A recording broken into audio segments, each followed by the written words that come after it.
What's up, everybody? Welcome back to the Superior Adventurers Guild. My name is Dave, and I'm the Stinger guy. I get to push the button that makes them do the Stinger stuff. So when I say Stinger, they do Stinger. Look at this. We're pretty well choreographed today. This is exciting To stuff. be honest, Yeah. Not That was a bad. dress rehearsal. Just do one more quick. Just I'm one waiting more. for the And, crash. you know, guys, what I was thinking about is just saying a word here. What was it? Stinger. Oh man, this is fun. I don't even think we need to play D&D today. We could just do the thing. I mean, 3 hours of stinger poses. What'd you say? Stinger? Wow. That's it. All I don't right, think all I've right. hit the Rotated dab cuff. Pretty this good. many Not bad. times in a row since like 2018. I love it. It's too powerful. It's so I know. powerful. It's a move that has to be regulated quite heavily. Here we go. Hey, everybody. Welcome back.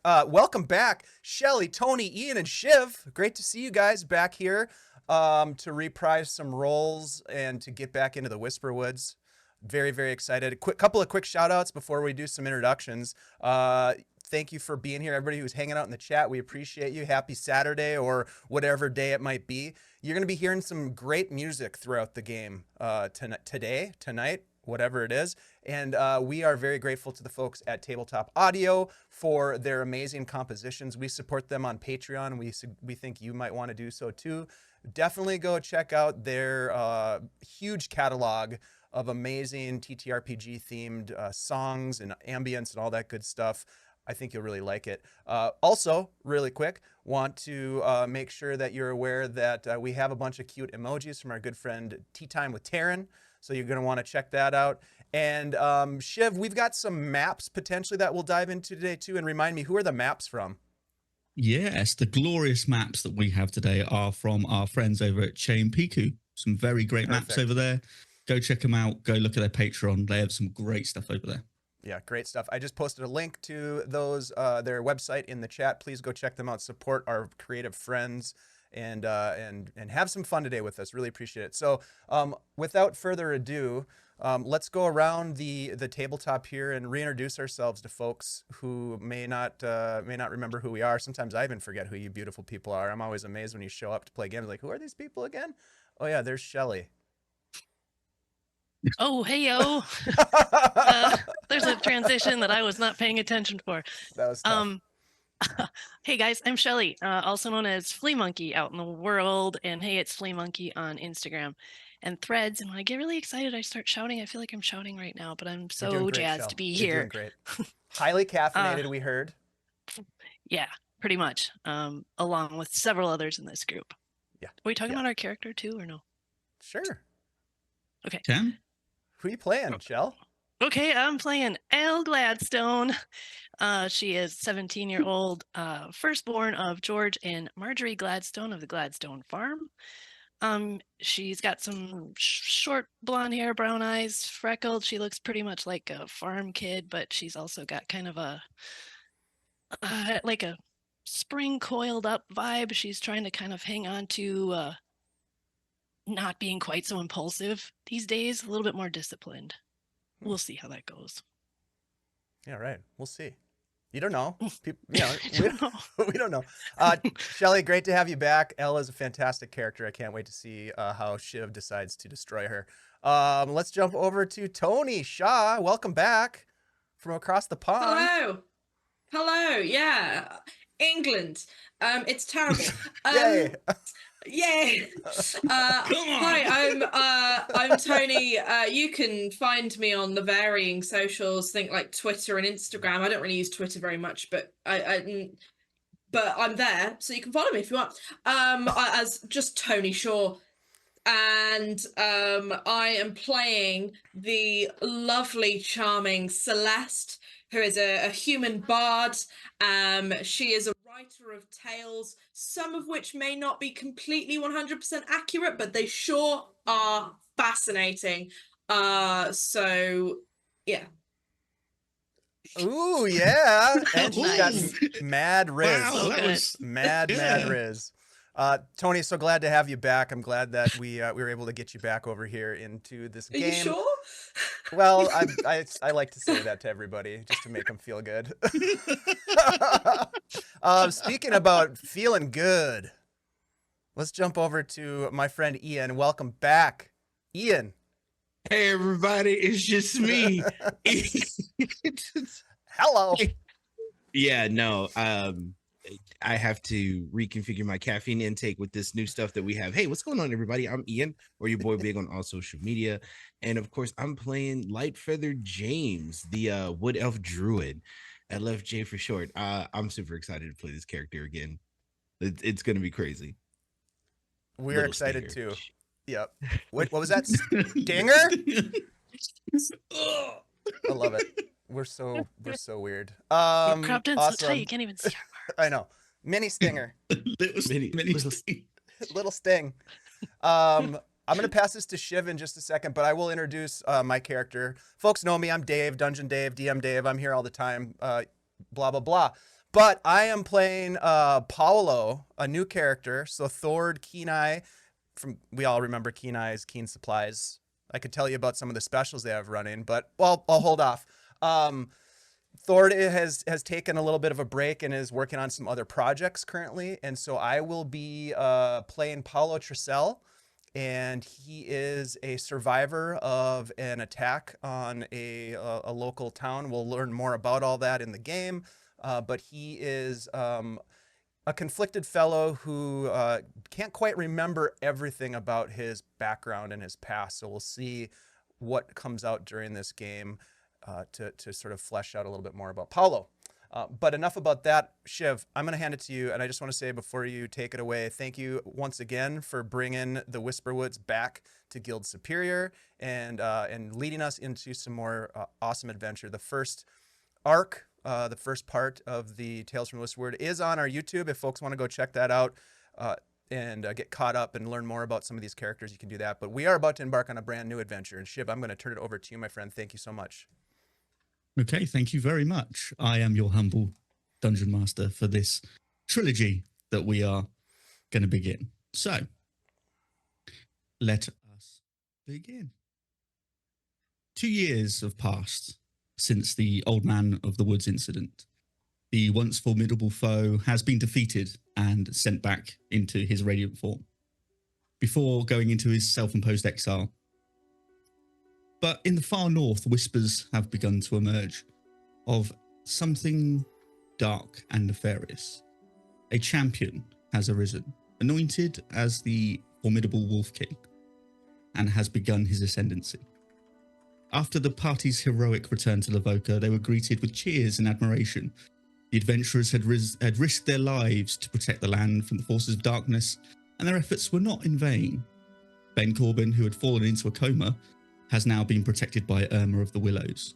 She took up residence in the former home of Errol Bergman, the former head of the town, to keep a watchful eye on him. Elle's parents, George and Marjorie Gladstone, have stepped up as leaders of this community now, joining a quorum of a couple of others dedicated to overseeing the restoration of Lavoca and the surrounding villages in the area. George has taken the initiative to organise crucial supply runs to provide aid to those in need, and even has brought back some people that have slightly been displaced for various reasons, which we will go into. Their efforts have been instrumental in bringing much needed support and hope to those communities during a challenging time. Over the past couple of years, the party has been actively following up on any rumours of evil or danger that's been spreading throughout this land. So far, they've managed to quite capably defeat them and save a few lives along the way, which has even increased their fame and some would say maybe their notoriety to others.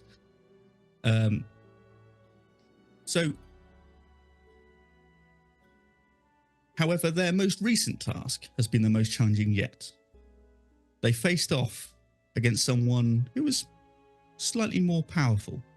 He was known as Rezar the Sanguinary, a dark mage with a bit of a necromantic flair. Who'd blighted the town of Stonemore. He'd raised the dead and unleashed them on the unsuspecting townspeople, wreaking havoc and destruction. As you all bravely fought them off, these undead minions, and engaged Rezar in a fierce battle, despite his best efforts, the necromancer was eventually defeated. His final words made you think and chilled you to the bone as you heard the hour of the wolf is coming. Long live the Wolf King! Before he took his last breath. The party knew they had to remain vigilant, for the dark forces were moving, and they needed to be prepared for what lay ahead. Now, as the sun set on the horizon, the four companions rode silently across the rugged terrain. They'd been through many battles together, but sadly this time was slightly different. Your dear friend Thord, the enigmatic wizard, was injured in the last fight, and he decided to retire. He'd found a quiet place to sell his arcane supplies and support the town, and live out the rest of his days in peace, retiring from the adventuring game. The other, as the rest of you, couldn't help feel a sense of loss as you rode along, knowing that this would be the last time the four of you would ride together. So, as we get into this, it's been 2 years. I'm going to go around the table. What are your characters' thoughts and feelings, the three of you, in the past 2 years? We'll start with Lightfeather.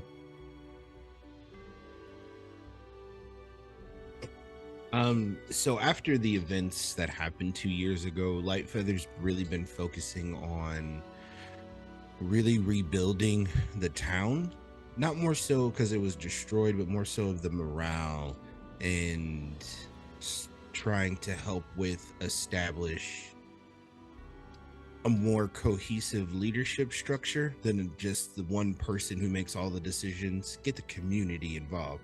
Like I said before, we need to make sure that everybody has a say in what we can do. So, just maybe more town meetings, or we can start like a census. I've heard that word somewhere before. And so just really kind of public outreach. But as the time goes on, it turned more into the village becoming self-sufficient, and to them just asking Lightfeather for advice all the time. And he's trying to establish this wonderful relationship with Irma, and it's people were just coming in and asking him questions, and he's just like, yeah, I'm really busy right now. I have to. Okay, yes, the red curtains look the best. That's fine. And so it's just become the sense of responsibility that he tried to manage has turned into an annoyance. And so, Excellent. Yeah, that's where he's at. Perfect. Cool. Nice. How has this 2 years affected Celeste? What's Celeste's thoughts? How is she feeling? So I mean, as kind of throughout the previous season, we did, Celeste kind of got gained a little bit more like sort of humanity, I guess. Or she at least let that kind of be a bit more outward and not just very internal. But I think over the past 2 years as well, that's happened even more so. So she's kind of less of this sort of not chauvinistic, that's not the right word, I don't think, but like this kind of very I can't think of the word, but she's a bit more kind of emotionally mature, perhaps, and a bit more kind of outward and a lot more personable and relatable as a person, rather than kind of shut off entertainer mode like she's normally in. And she's sort of learned more about how she can help heal people. So like when there has been like these raids and they've gone off and done various things, she's able to help people and heal them a lot more. And she's learning a lot more about that, and that she has skills in other areas and not just being like an entertainer. That being said, though, she's still keeping up with her entertainment side of things, and she's trying to keep morale up and make sure that people have something to think about that isn't just, oh shit, that happened, that was horrible. And with the stories she's writing, I mean, I made a joke in my intro that like most of the stories aren't necessarily true, but as kind of the longer she's spending time in Lavoca, she's kind of almost writing, rather than writing these very short, shocking stories that can entertain the masses and get her a quick buck. It's more like she's writing almost like a memoir or a journal of what's happening and the events that have happened throughout the town. And actually some of it's mostly true. Shocking. Unbelievable. I know. But yeah, and then just helping Elle and James and Thord for when he was sort of around as well, just helping them with the various tasks that they've got to accomplish, but just kind of being more of a support, which is weird for a bard character. Yeah. Good, lovely. So more integration into the town, more sort of gone from outsider to insider. Yeah. Love it. Excellent. And how has this affected Elle over the past 2 years? She's been a resident of this town. She's seen some stuff happen. She's seen the town break out of this strange grip it had. How's that affected Elle over the past 2 years? Well, when we when we last saw Elle, she was self-appointed protector of Lavoca. She took her job pretty seriously for a 15-year-old, and if it's possible, even more so now. She has, as she wanted to at the end of the 2 years ago, moved into more of a leadership role. And so kind of, I guess, maybe the opposite of Lightfeather James. Instead of kind of being annoyed at the new responsibilities, she has pretty much cemented herself in the community and tried to forge some new bonds, strengthen the ties that are already binding Lavoca together, and very much interested still in protecting the town, even more so. She's all about Lavoca, always will be about Lavoca and its residents. She's even started a book club. Ooh, very nice. Little Lavoca book club. Nice, I like it. So as you've been going out into the wild, dealing with these issues, dealing with these things, you started to hear things coming back, and like there's a raid in a town miles away. There's people that are flooding into different areas because of stuff that's been happening. There's just what feels like chaos is happening in the area, maybe northeast, northwest, very northern territories of where you are.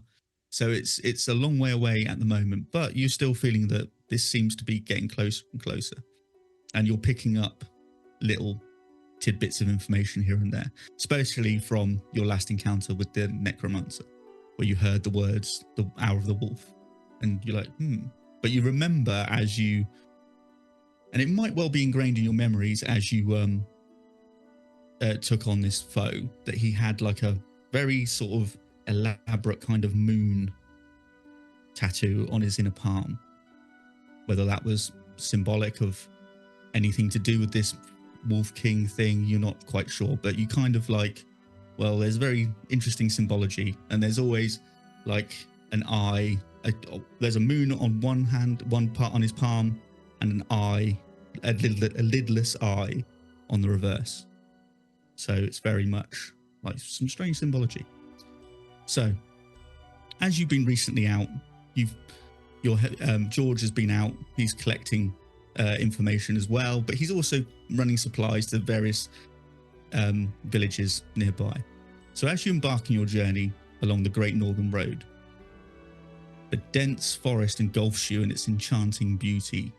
It's a lot different place from when the Whisperwoods you last ventured out into. The leaves rustle in a gentle breeze, and the birds start to sing sweet melodies. Birds have returned. There's a lot more animal activity than there used to be. It's a lot less creepy. Soon you come across a friendly halfling guide called Everly Dust, who greets you with a warm smile. With her expert knowledge of the forest road, she guides you towards more into the northern territories as you become more interested in what's going on up there.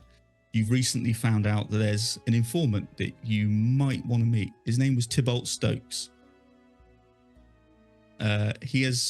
He keeps claiming he has various information about this Wolf King. And as you journey deeper into the forest, you feel a sense of unease and anticipation building around you. And after a couple of days, you arrive at the meeting point, only to find that this Stokes character is nowhere to be seen. He's fled. from what you can tell, and he's left a message behind with one of the, at a local tavern, you find a message. Can anybody here read Dwarven?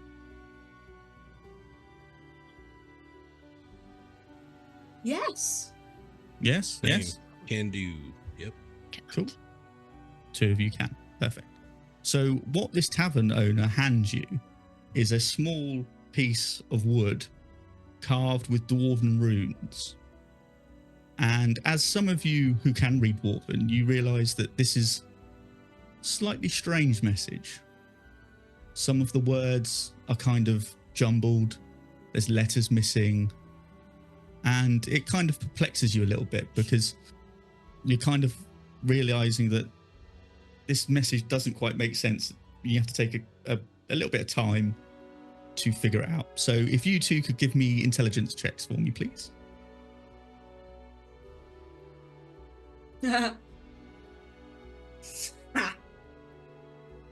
No? Like, Not a good roll? 6. No. 6. Sorry, Lovely. not 6.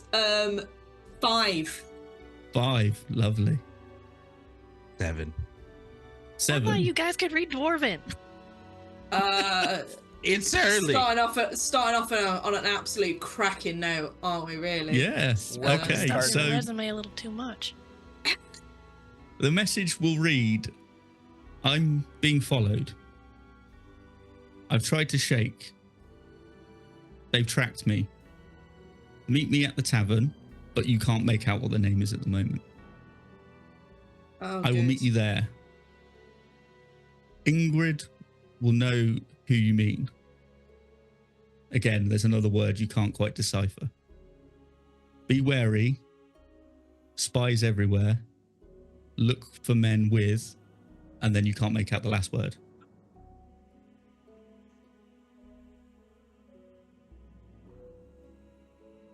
Well, that's convenient, isn't it? So, yeah, that's what you can make out from what you can gather from just deciphering this message. So as the weather starts to change, the mist starts to roll down from the mountains, creating sort of a dense fog as you ride through the forest. It's very nice. It's not, too bad. You can still see, but it's a nice sort of like evening ride as you're getting through. But as you are riding on, you realise you hear some more information as you're going along. You hear that this informant has been spotted again heading towards the Gerda Falls, with the town of Willowshade nearby. And you begin to set off with haste. In recent days, there have been reports of raids in the villages nearby. These attacks have resulted in clashes and destruction of the many towns and villages. As you're riding through, you start to see people with packs and looking a bit dishevelled, some looking injured as they're wandering, looking a bit lost and slightly stunned as they've lost their homes. You start to hear that the people that arrive at these villages offer the Wolf King's blessing on behalf of their benevolent king. However, if the people refuse, their place is put to the fire. There are always survivors left to warn others. As you see, one person grabs you as one of you rides by, as Elle, you ride by, one of them grabs you and just says, they said to accept it and then we'd be free. But we said no, and it's all gone. It's all burned. You And she didn't- just lets go of your sort of horse and just sort of starts wandering off. Elle would kind of zip back to her really quick and hand her a handwritten map of how to get to Lavoca. She'd kind of press it in her hand. Say, he'll be safe there. You did the right thing. I'll see you Thank there you. as soon as I can. Look for the Gladstones. They'll take care of you. Oh, okay, thank you. And she sort of like puts her head down and carries on walking. You see an old man look up and go, Lavoca? Is that where you're from? Yeah, that's my hometown. Why do you ask? He takes like a big sigh and he's like, You'll probably be next. And starts wandering off. Starts looks down at the ground and just like looks completely sort of disparate, just completely just broken. It's like, you'll be next. Like, no hope. Oh, hell no. We gotta stop this.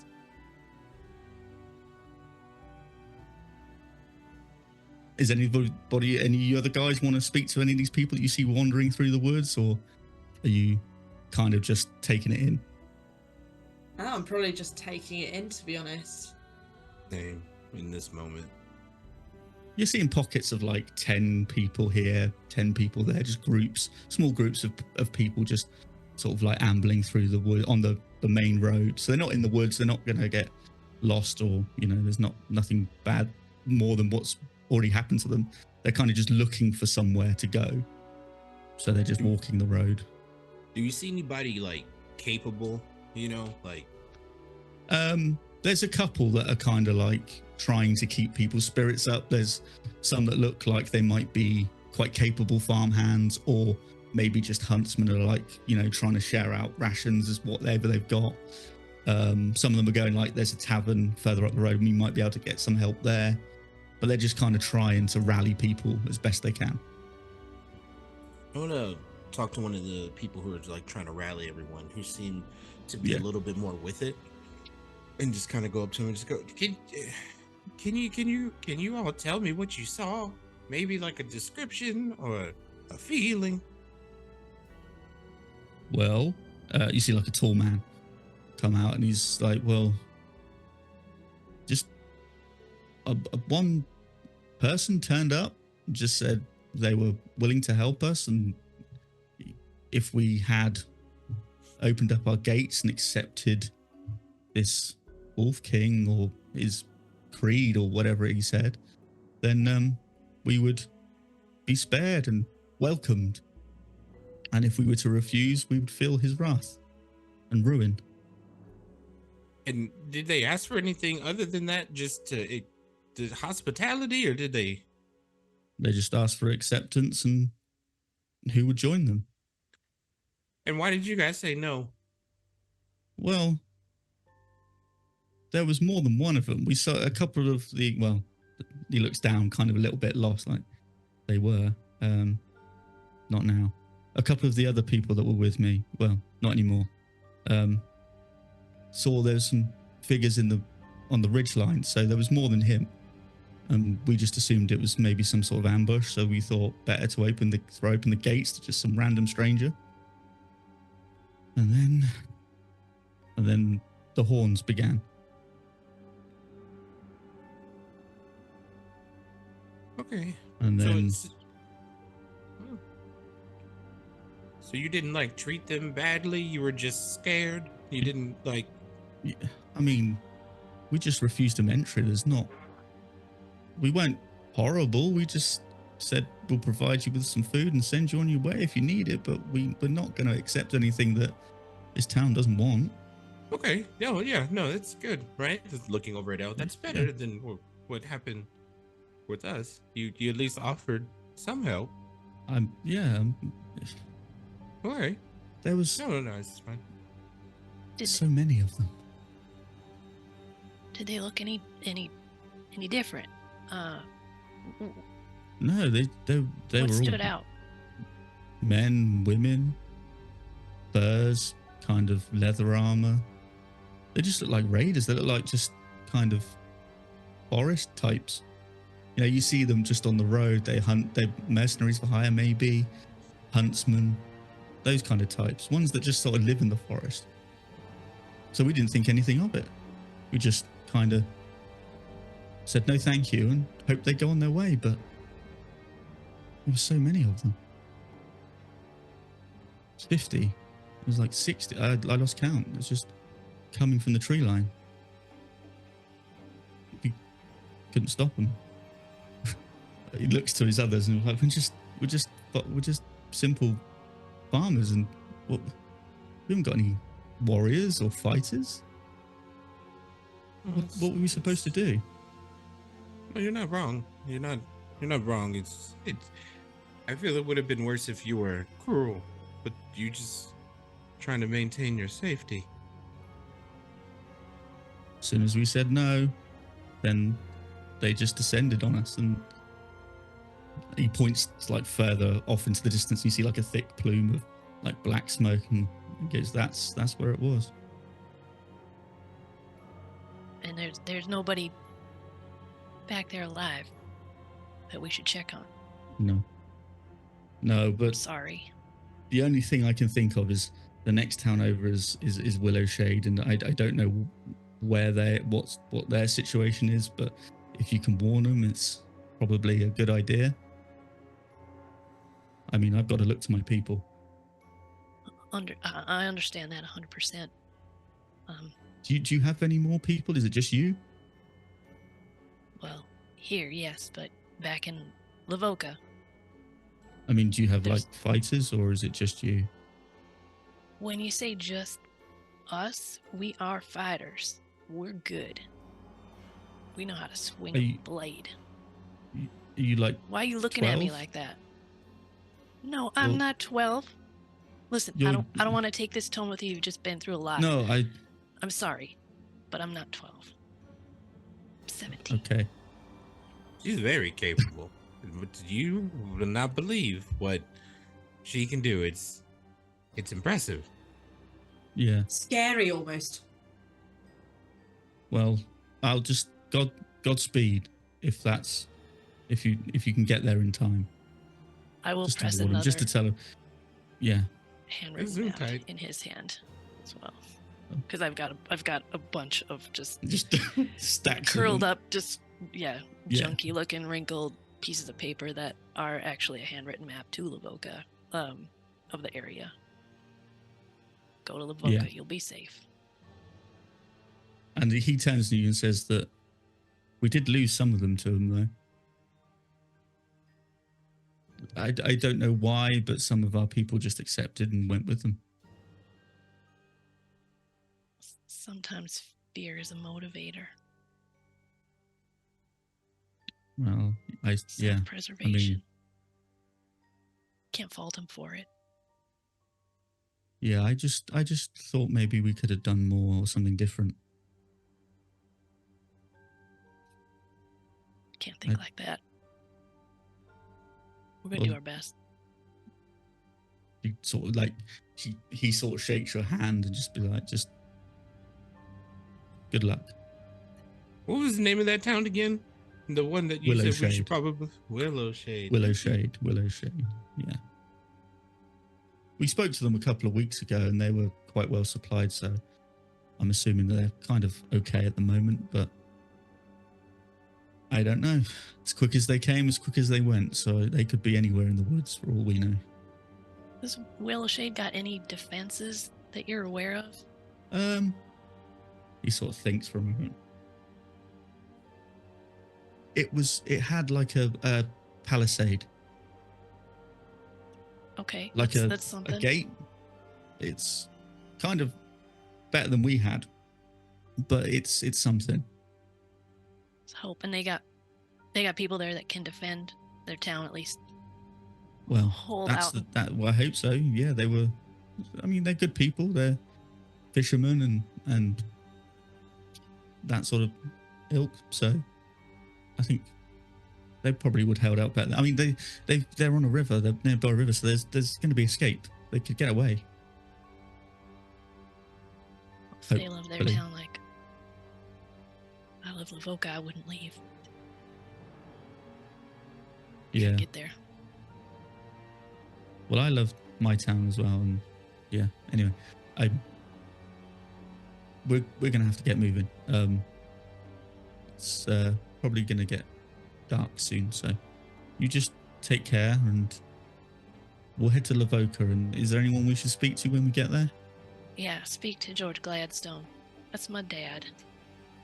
He's the right And one. is he in charge? Yeah, well, he'll get you to where you need to get, and he is very knowledgeable in what needs to happen in town. Oh, okay. All right. Well, sorry, what's your name again? Elle Gladstone. Okay, well,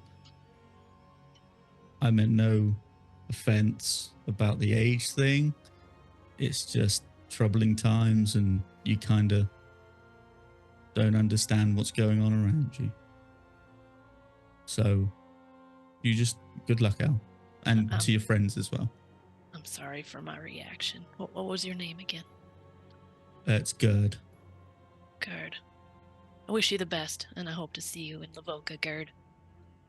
Thank you very much. He turns around, he just shouts at people because they're all kind of just sort of like sat down on the sides of the road, trying to get there, having water, rations, and getting their breath and stuff. And he's like, come on, everybody up. We got to make for Lavoca as quick as we can. And they all sort of start getting up, looking a bit kind of like harassed and put upon, like, oh, can't we just stay? He's like, come on. And they start sort of shambling down the road. So are you going to head to Willowshade? I think we should. Yeah, Okay. I think On the if lead we have we a have. chance of saving some more people, then it makes Okay. sense to be able to go over there. Perfect. Okay. So you ride for a couple of hours up the road. You again start to see exactly like that. You start to see those kind of more displaced people again, telling you different stories of the different villages they've come from for the past few days and the weeks. And it's the same thing. There's always like a herald that arrives first and offers the town something. And then it's either acceptance or rejection. And then it's either an attack or the gates are opened and people just file out and join. And then they just disappear back into the woods. You keep hearing these same, it's like very repetitive. It's turns up. This is what I got for you. No. Burn and move on. So as you arrive, you start to see smoke rising from the town. You get the bad feeling that Willowshade may have already fallen. Your guide Everly is like, I'll ride ahead and see what's up. And she's sort of like, because she's halfling, she's very stealthy. She rides ahead a little bit a ways. And Before she's she gone does, for about... I cast Stone Skin on her just to add a little protection. Nice. Thank you very much. Lovely. So she rides off and she's gone for a good 20 minutes. She tells you to wait back. She returns and she's like, whew, it's not good.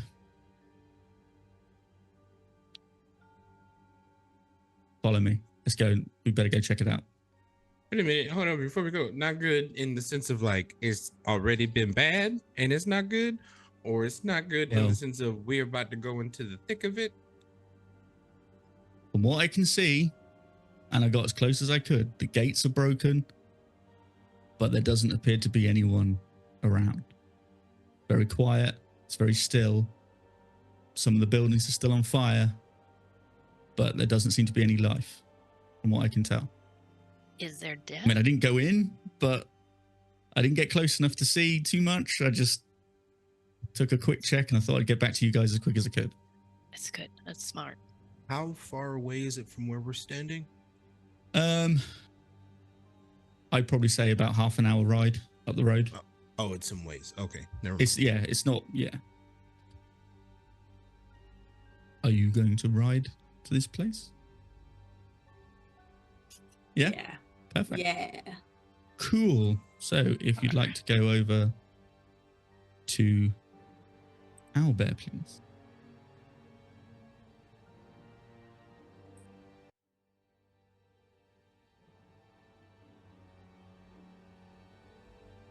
Oh, it's not bad at all. It's only a little bit of not blood bad. here.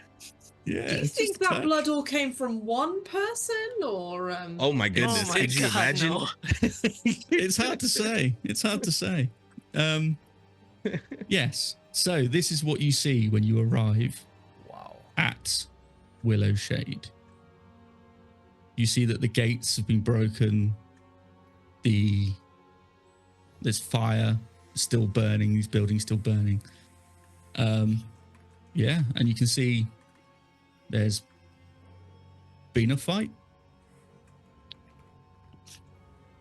Wow.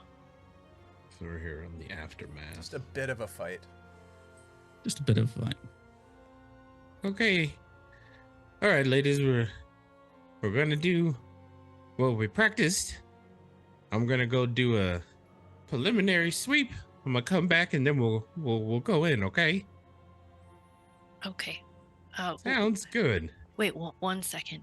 Before you go in, Elle is going to do primeval awareness, which will extend out 1 mile, and will Mhm. sense aberrations, celestials, dragons, elementals, fae, fiends, or undead in the area. And Within you 1 mile. detect none of these.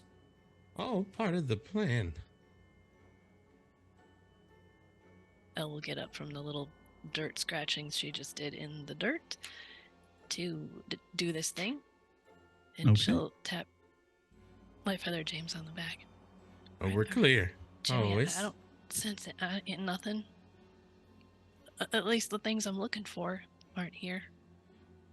Okay. So far, so good. All right. So far, so good. Yeah. Celeste Are you is entering the going- town? Sorry, go on. Celeste is gonna pull out her flute. She's just gonna play a little tune, just a couple of bars, and with that, Lightfeather James has got bardic inspiration. A Nice. D8. It's just like we practice. We get the first line, then whoever's going in gets buffed, and then I go in. Life of the James is gonna wild shape into a giant eagle so that he can just do a quick swoop, like around. Okay. Yeah, sure. And it's funny too because he announces what he's changing into now that he's like leveled up to the point. So she's like, Just loud. "All right, eagle." Exactly. And Perfect. Okay. just to remind everybody, of course, our friend Lightfeather has a peg leg, so the eagle also has a peg wooden leg. Oh, Yeah. no. so good. Awesome. I love it. I love it. So But, you're quick. gonna hit the skies, yeah? Yes, Okay. So can you just give me an investigation check while you're up there? for sure. Are you two just staying outside for the moment? Yeah. Perfect. Okay. I will be because I'm a bit squissier. I'm Squishier. moving up to the palisade, the gate. Yeah. Like, Sure, not my going eagle in. doesn't have anything cooler. Yeah, I'll probably just stick with Elle.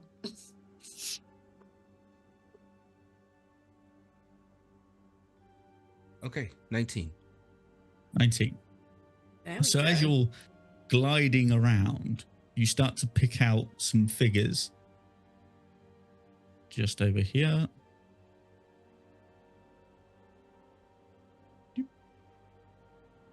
There's one just out there.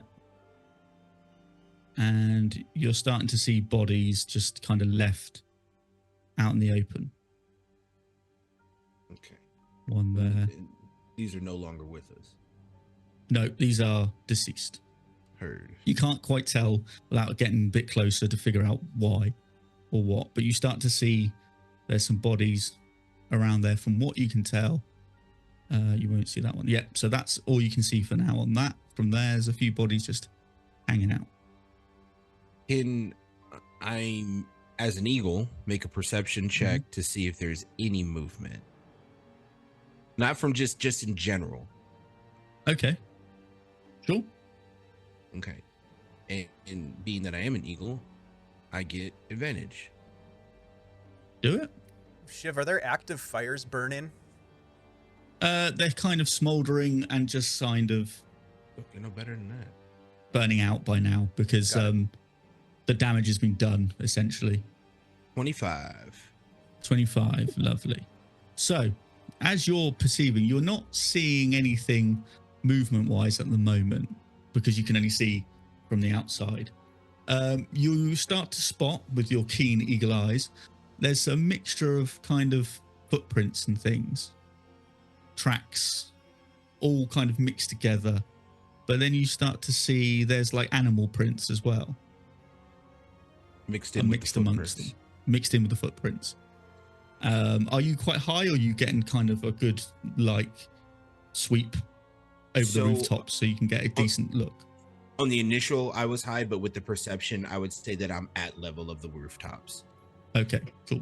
So you're basically picking up this sort of stuff.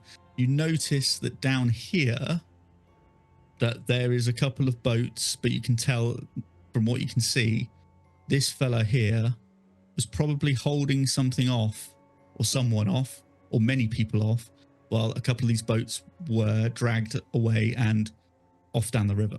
So you think he probably held the dock while people escaped, potentially. Okay. I'm going to perch on top of building B. Okay. And then in the direction of the front gate to Celeste and Elle, just kind of call out to them. As we practiced, to kind of be like, hey, over here. All right. Okay. Yeah. So as this all is happening, I'm going to go over to Dave. Darkness. You see a village. You see it engulfed in flames. You see people being dragged from their homes. You rush to their aid. You help one guy as you pull off one of these raiders. You help him before he's bludgeoned.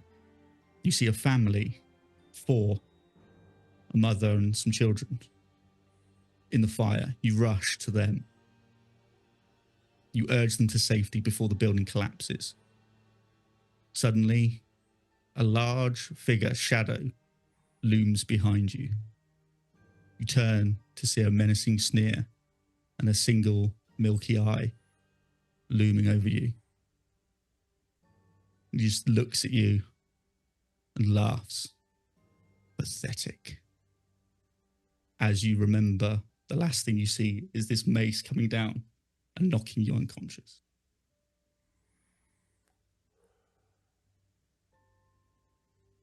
You begin to wake. Your vision is very blurry. You feel the remnants of dried blood on your face. As you pull your face up from the dirt and the ground, it kind of like sticks to you as you've been laying there. You don't know how long. You're looking around what feels like a building. You smell smoke.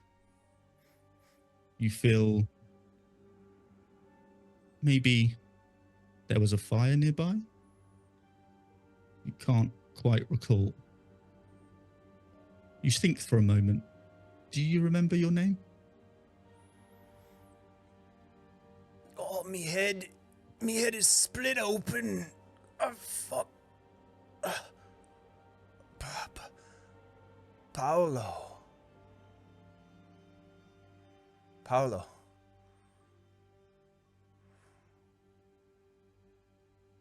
As you kind of get to your feet, you realize your head is feeling like it's been put in a bell and just rang several times.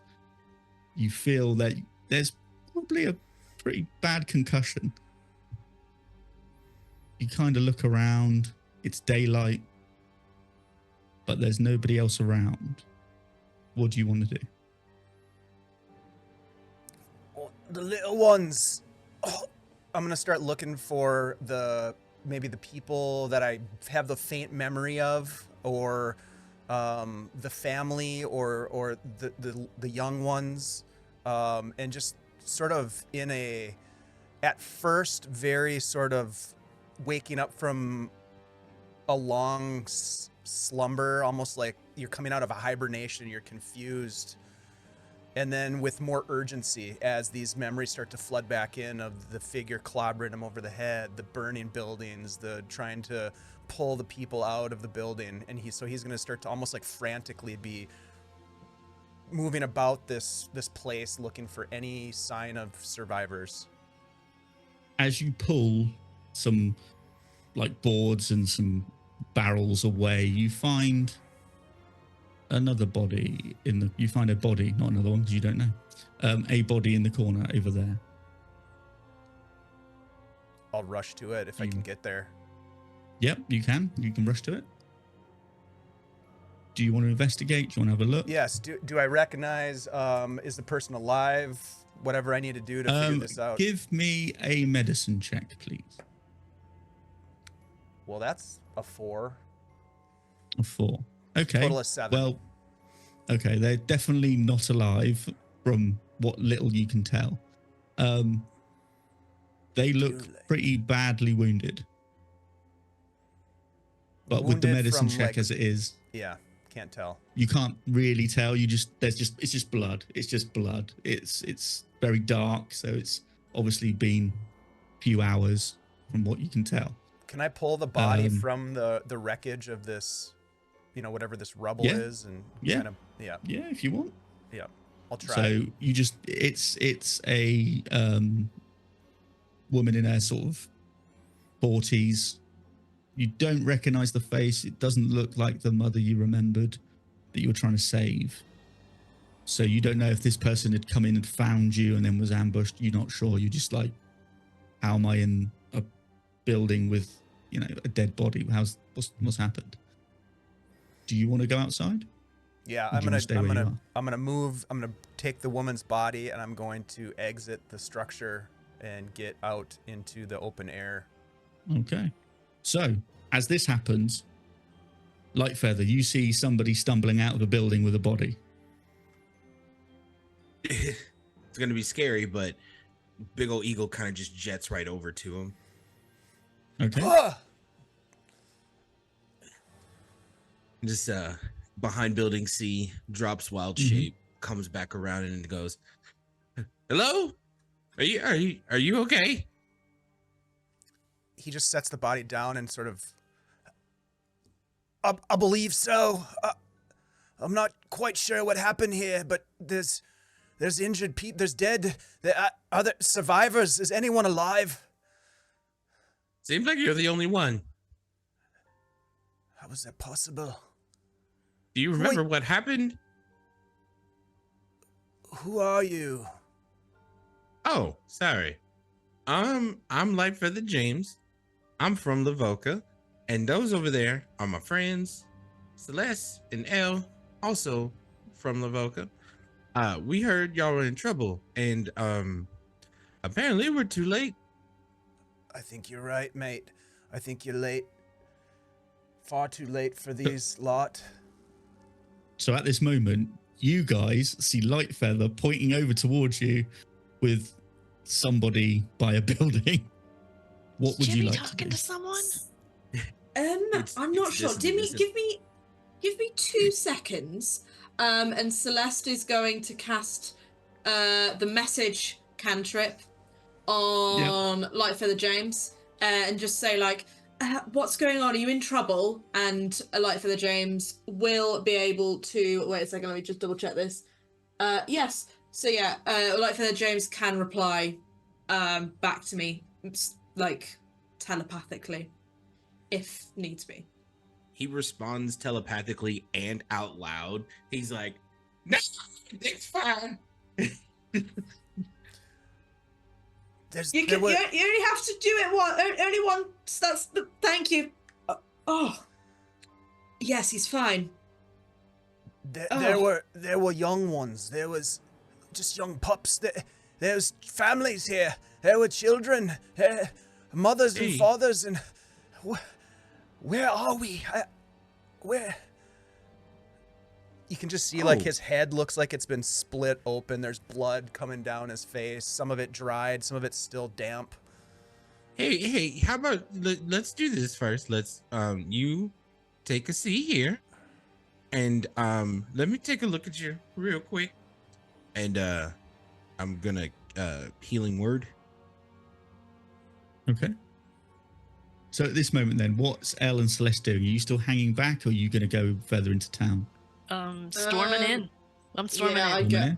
I go in if. Okay. Celeste, come on. So Everly's going to follow. She's like, oh god, I forgot about. should we?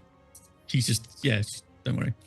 She's like, shall I just like, I'll go check out some of these buildings and you guys figure out what this guy's up to. And she darts off. All right. She's like, so do you guys want to do some investigating, or do you want to just, are you going to reconvene with Lightfeather and this new fella? I think I might reconvene, but I might go into the building that this figure has just come out of and do have a little looky around to see if there's anything. Sure. Okay, yeah. If you want to do investigation or medicine or whatever, then let me know. Oh, my investigation's not great, but we'll give it a go nonetheless. Okay, or you can do survival or nature, anything like that. I'm gonna do nature. That's much better. Yeah, sure. That's a dirty 20. Lovely, perfect. Diet 20. So, Nice. as you're looking around, you start to see there's these prints everywhere. Some human, some animal, but they're all leading to different directions. You can tell some are leading out, some are leading in, but there's always a couple of these animal tracks with them. What kind of animal? Like wolf? Are they kind of hooves? Are they like paw prints? They're paw prints. Yeah, you could probably say they're very much wolf-like for sure.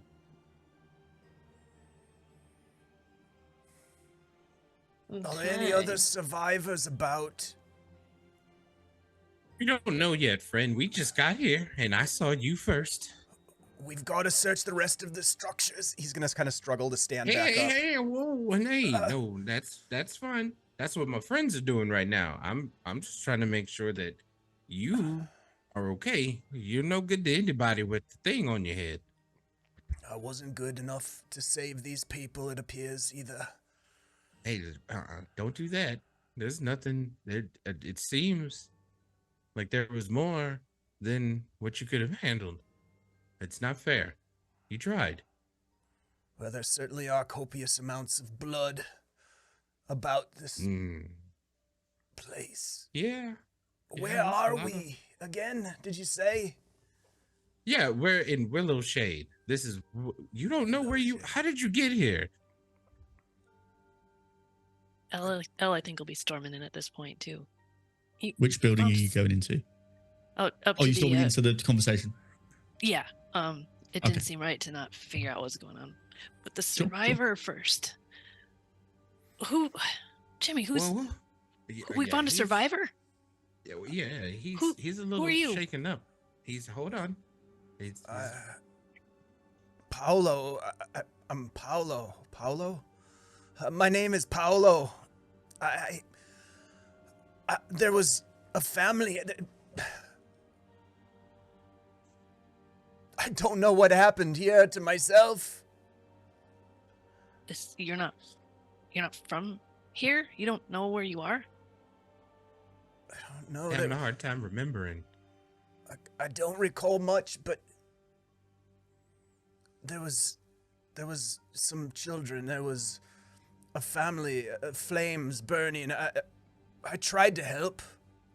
I tried to do what I could, and there was this man, this hulking figure with the milky eye or something, a disfigurement. And that's all I recall. It went black. It went black after that. You're saying you saw a really, really big man, like bigger than anybody else here?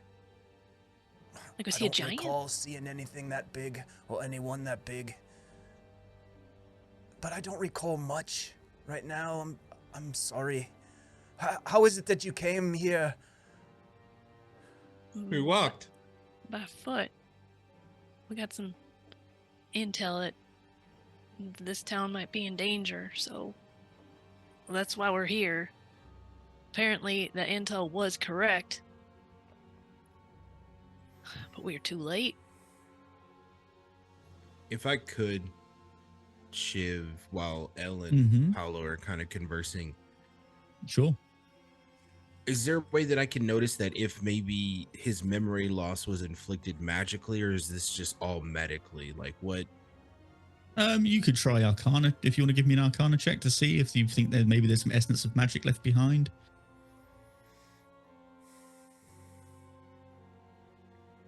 I mean, you know What you can see and what you can tell, he looks like he's just been hit really hard and he's probably concussed and in a bad way.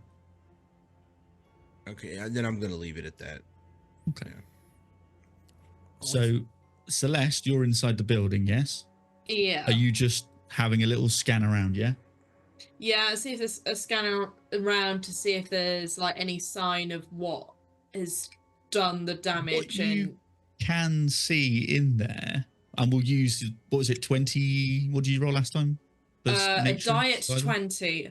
Diet 20, perfect. So what you're seeing in there, as you're looking at these marks, you're following instructions, you're seeing drag marks from outside into where you suspect this guy woke up. Okay. So you look, okay, so he was dragged in here. Fair enough. But you're seeing feet marks, you're seeing boot marks up either side of those drag marks, leading back out again. Okay. So you're probably suspecting with that high roll, you're probably looking, okay, so he wasn't knocked out here, he was dragged here, potentially. Because you can see where the sort of pool of blood was, that there's no body there now. So you obviously look at him, you can be like, well, that's probably where he woke up. Is there any fire damage on the building at all? Not that you can tell. No, this building was left alone. Okay. That's interesting. But you can see that there's the body he kind of dragged out of there as well, is like sat right there as well. Charming. Yes. I think she's gonna take that. And she's gonna hop out. Lovely. She's gonna walk out respectfully. And yeah, I think because you can see that Paolo's chatting to James and is quite sort of getting is still, just coming to terms with everything that's happened. She's gonna just let them crack on, and she's gonna go over to Elle and sort of explain what she's found. So Okay. So yeah, I've just been in that building there, the one that fella that James is talking to is came out of, and it appears that he wasn't actually knocked unconscious in that building. It seems like he was knocked unconscious elsewhere and then dragged into the building. So I don't know what that's to do. What that's got to do with anything, and I don't know why anyone would take the time to do that if they're just ransacking a village and killing everybody. I don't know why they would take the time to do that. So yeah, slightly interesting. That's a good point. Why bother moving him? I did hear him say that it was a real big person, real big creature, I think, that knocked him out. So I think maybe if we could find some really big footprints, we might get some clues about what happened here. I'm at a loss myself. Yeah. So much blood. There was quite a few footprints in that building. There was a mass of them, to be honest. It was a mixture of, weirdly, it was a mixture of human, or at least humanoid, and paw prints, like a dog, like a wolf, which, based off of Wolf King happenings is concerning or enlightening. I'm not really sure. I'm either way quite worrying. It's a Can little someone bit just give me a both. Sorry, go on. Nope, I'm done. Can someone just give me a D20 roll? Straight D20 roll.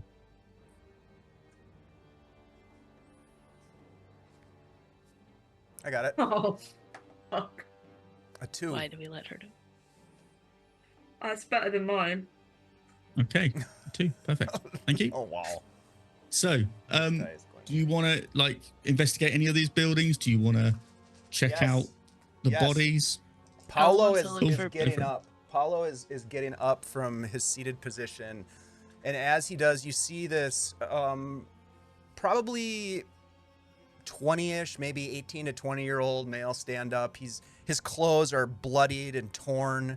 It looks like he's got almost like flip-flop style footwear on. He's covered in tattoos and this kind of like spiky like blonde hair and a little blonde goatee ring through his nose. And he gets up and he's very unsteady as he starts to walk. And he just looks at you and says, "We've got to see if there's more survivors. There's got to be more people here." And he's just going to start walking towards the nearest building, whichever building that might be. So you've got B, you've got C, you've got D over in the corner there. Probably you've got B. A. Okay. So do you want to check the body or do you want to check the building? He's going to go into the building. He sees a dead body and walks right past it. He's looking for survivors. Okay. You look into this building. No survivors. It's just like a storehouse next to the dock. What would the rest of you like to do? I'd like to check the body in front of C. Sure. Medicine check or investigation? Hey, Raiders, welcome in. Lord Gazumba and friends, thanks for joining us. Hey. Appreciate you all. Hope you had a good session Welcome, over there. welcome. Great Join to see us ya. in the Whisperwoods. That's right. Walk with us. I got a 12 on medicine. I'm 12 looking on at medicine? wounds Okay. specifically. Medicine. Right. Okay. Yeah. So you can see their claw marks. Claw marks, but you can see they're about 4 inches long, 4 to 6 inches long. That's not normal. That's all you can see with the 12. I'll start to make my way over to building B. Okay. So is Elle and Celeste, what are you guys doing? I think I'll probably follow the James and this new guy.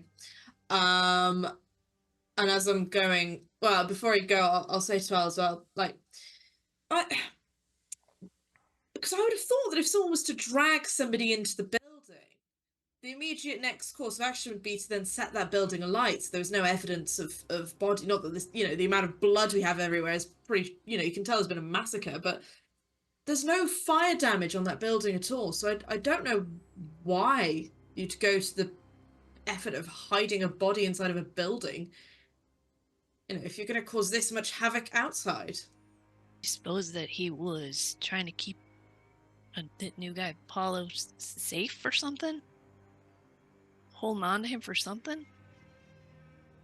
Seems relevant that he didn't get killed like everyone else and got dragged into a place that might be relative safety.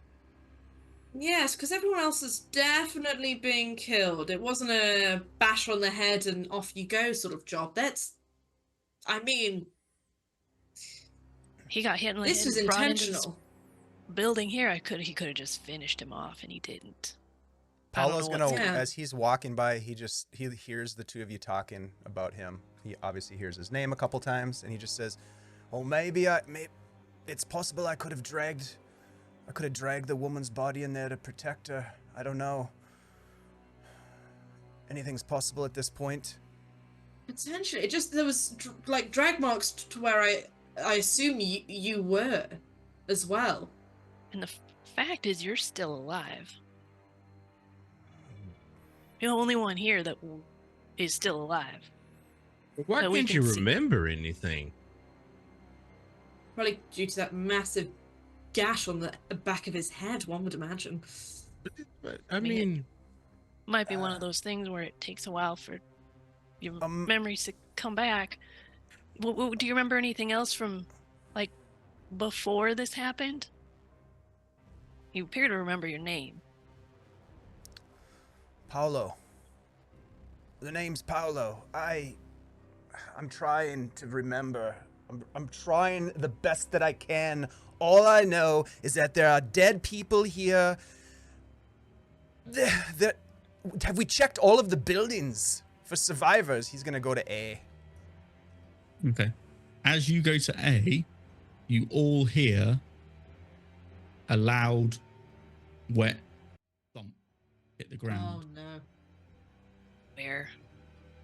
between buildings tell. C and D. Elle will draw her bow and move up to this area right here to see what it might be. As you turn the corner, you see the top half of a halfling. Oh no! This is just the top. Just the top. What? Anything else moving? Not that you can tell. Ooh. Oh, Elle's gonna run in. You can see that your guide has been bisected What? No. Forgot about and her. her body has just been thrown. I feel Emily. so bad for forgetting about her now. So is Paolo watching this way, or are you looking in building A? I wanted to quickly look in Building A to see if there are any survivors, and if there are no survivors, he would have ran right back out as fast as he can without passing out. Give me a perception check, please. Okay. That's much better. That is going to be a total of 23. 23. As you hear this commotion happening over there, as you turn around, you see at the back of the building just 2 red dots. I see that as I'm coming out of the building I'm in. As you turn to look into the building, your eyes catch 2 red dots.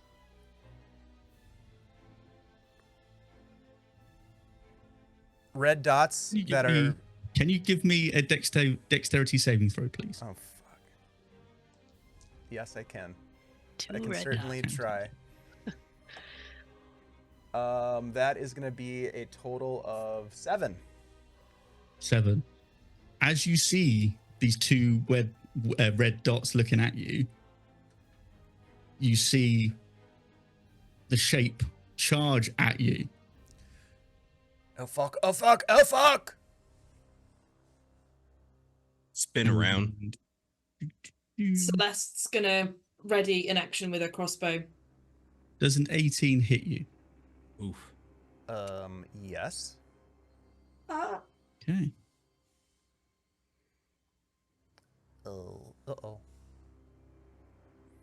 You're going to take 5 points of slashing damage Okay.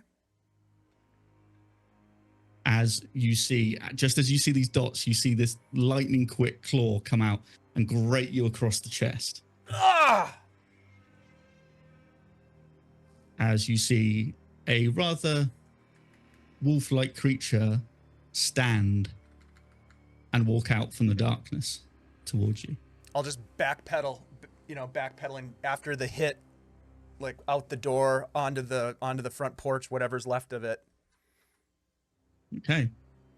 What do the rest of you do? As you hear Paolo scream from over there, and you see him basically just get something hit him, and then as you see this big wolf head emerge from this building. Now you're looking at this thing, and it's probably roughly the size of a bear. But as it bows down, it moves very humanoid. It bows down under the door, and it starts to stand up in the daylight. Long arms, big chest, broad shoulders, humanoid body, long claws. Celeste is gonna shoot an arrow right into the fucker. Okay. Well, shall we roll okay. initiative then? Yeah, let's do it. I believe so. Let's do it. It's time. All right. Natural 20. Oh. So 24. Ooh. Hell yeah. 24 for Elle, yeah? Yeah, hair trigger. Here we go. Celeste got 21. 21, Nice. lovely. 19 for Paulo. Oh, yeah. 19 No, for that's fine. Paolo. 7. 7 for Life. Here we go. What's up, Coco? Hey, big shout What out was Paolo, to sorry? Jay and the company for raiding in. Thank you so much, you guys. What did Paulo get on the initiative? Sorry. Paulo got a. I think it was a. I think I said 17. 19. He said 19. Lovely. Okay, so Elle, you were going to shoot. Celeste, sorry, you were going to shoot first. Go for it. Um. And then we'll go into initiative order after that. Heads off. 7. No. 9. 9. 9. Okay, as you see this thing emerge into the daylight, as you try to fire, it just misses because obviously it's like, fuck, what is that? And now we're initiative order. Elle, sorry, have you got anything else you want to do before that? Oh no, that was it. I was going to say, I assume that misses. Yeah, the 9. Yeah, you're basically just like, oh shit. Elle, you're up. So I think Elle was, before this happened, looking out into like the outside of the town, the village, the opposite direction, because I think she made the assumption that that body just kind of came in from that direction. Yep, it came from this direction over here. Oh, okay. But I think immediately hearing the noise, hearing this new person freak out, and Celeste make some noises, she's going to whip around and look at the wolf creature that's coming out, and bonus action. Well, actually, she's going to fire first with her bow.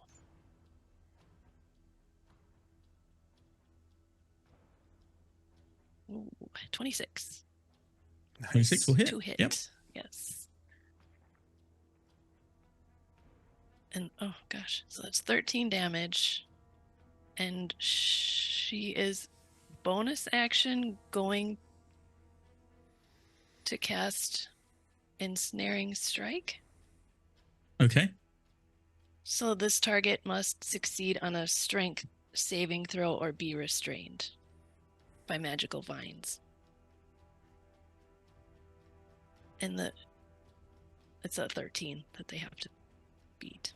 Okay, that's a 9. He rolls a 9. Okay, so he is restrained until, or it's restrained until the spell ends, which it lasts a minute. Is he Okay. wait? Is he a large creature though? Yes. He has advantage on the saving throw. Oh, okay. Sorry. Okay, he saves. So as the Okay. vines come up, he just breaks them off Okay, so that didn't work. as he's just like full sort of like, if you imagine Wolverine sort of like ready. For sure. Still took the damage. Is that your turn? Yep. Cool. Celeste, you're up now. I think Celeste's gonna have another go with the crossbow. Go for it. Because a lot of her spells, all of her like damage spells are all like area of effect, and with Paolo being right Yeah. there and also being not well, she wants to avoid doing any more damage to him. So that's, oh my god, that's a 15. 15 will hit. Oh, that's nice. I wasn't expecting that. Cool. So that is 7 piercing damage to the wolf guy thing. Okay. Cool. Yeah. Is that all you want to do? Just looking at my bonus actions.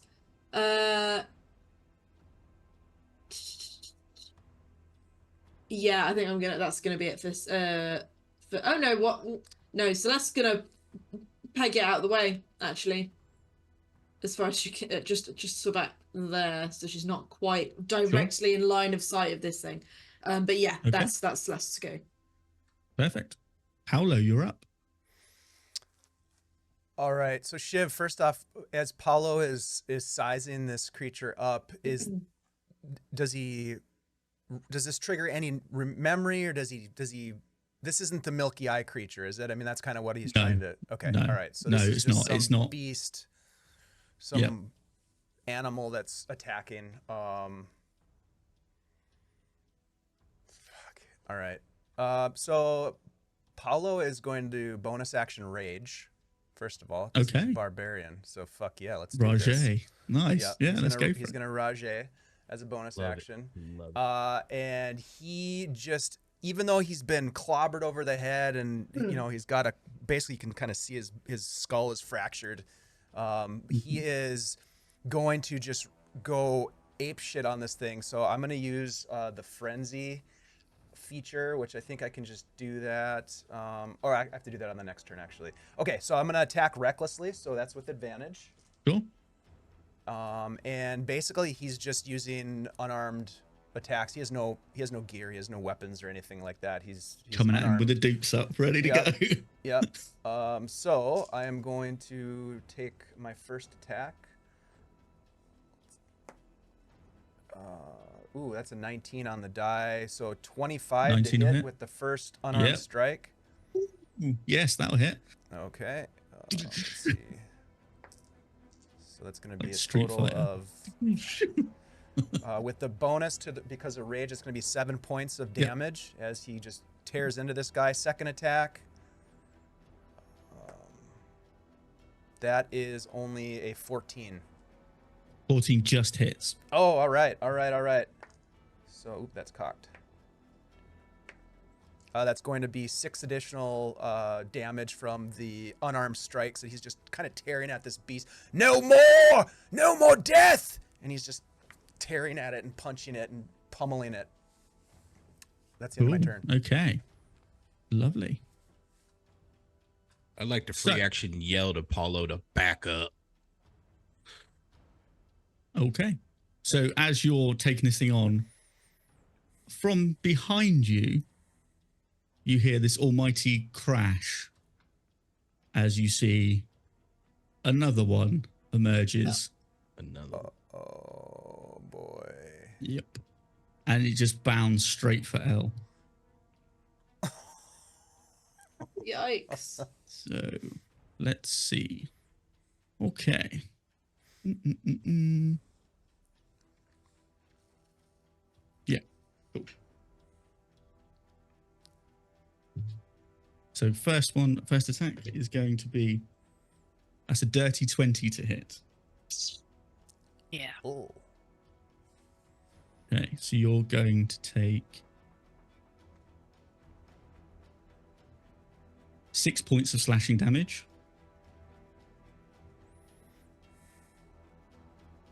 And it's going to go for a bite on you as well.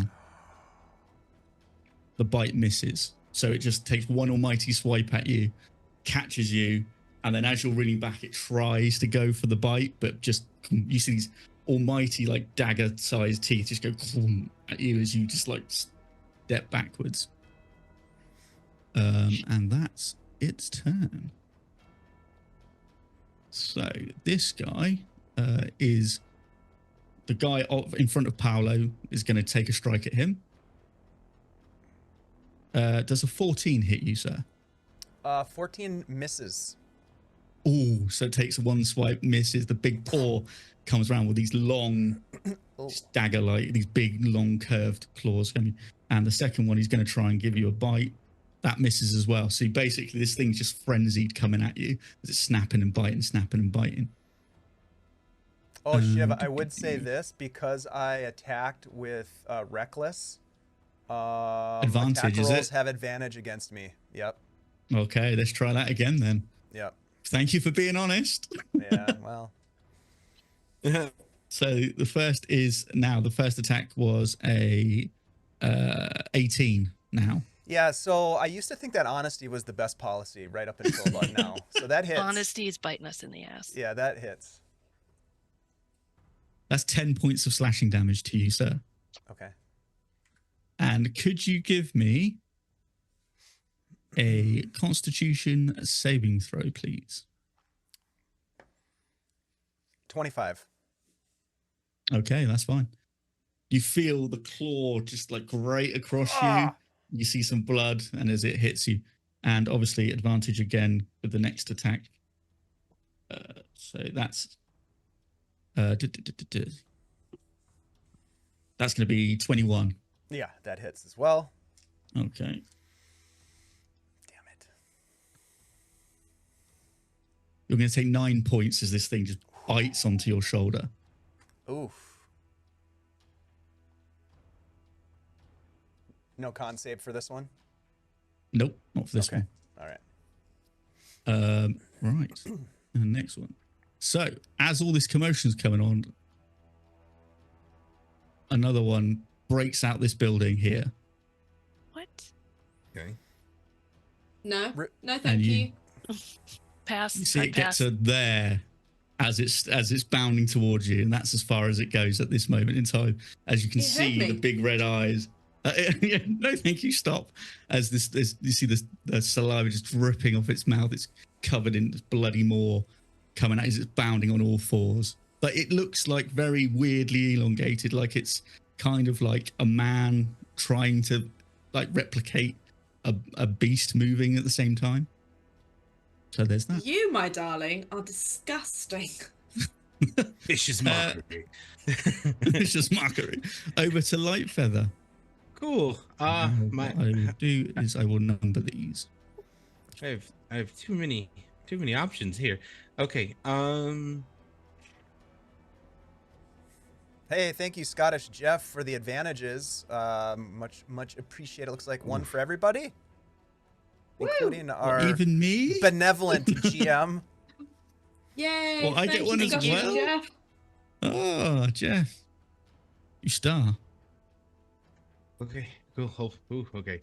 So the one that's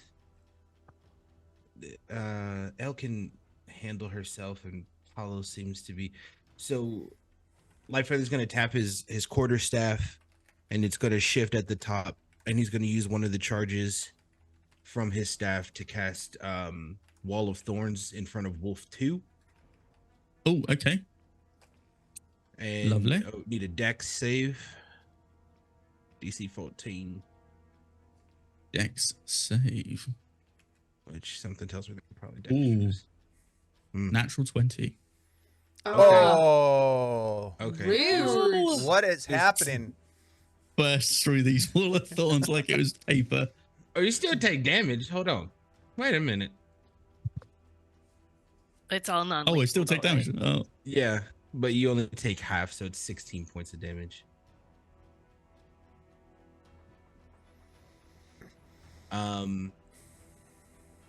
so Hey. sorry, what was that? 16 points of damage. To Wolf 2, yeah? Say it Which again. wolf was that? Was it Wolf Wolf 2. 2? Wolf 2. Yeah. Wolf 2. And so that's just on the initial. If he's trying to Okay. burst through it, then he'll need to make another dex. Oh, he's going to try. He's mindless creature.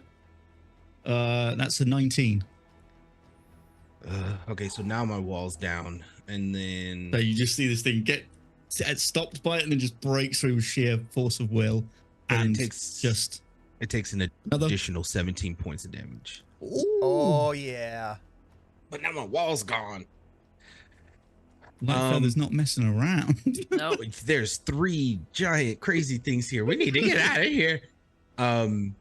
With that, I'm going to push my movement towards Wolf 2 to get just a little bit in front of Celeste. And then he's going to tap his staff. It's going to alight, and he's going to ready a bonus action for when the wolf gets within 5 feet. Okay. Lovely. Liking it. Elle, you're up. Back to the top of the round. Elle is just dropping the bow, pulling out Ooh. Okay. Lupus Mortis, Oh, okay. and for her bonus action, she's gonna cast Hunter's Mark on Wolf number 1, Okay. brace herself for a swing, and then take it on this guy. Sure. Go for it. Did you say lupus mortis? Mm-hmm. Mhm. I sure did. What does So that yeah, mean? it's an axe. It's a named axe. Yep. It's got some silver in it too. She got it in the first Oh. series. Wow. Yep. It seems like a Yeah. good time to use it. Yeah. So this was an 18 to hit, 18 will hit. and he's marked. And let's get a couple dice to roll. Sure. All right, 9, 11. 11 damage. 11. Okay. Was that with the hunter's mark as well? Yep, it was. These dice are so slippery right now. Mm. Yep, and then What you I'll see is, go on. brace myself for Yeah. the next hit. As she pulls out this axe, you see that it has a certain glint to it as it hits the light. Might be silvered, not sure. As you see it bites into the wolf, and you see the wolf like recoil and just like scamper back a little bit because this thing looks like, and it will come back a little bit there because it's that hurt it considerably. Okay, for my movement, I'll step up to it.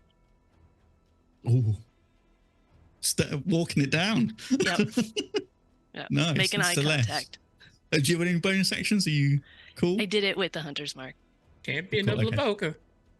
Celeste. Over to you. Celeste has just seen these two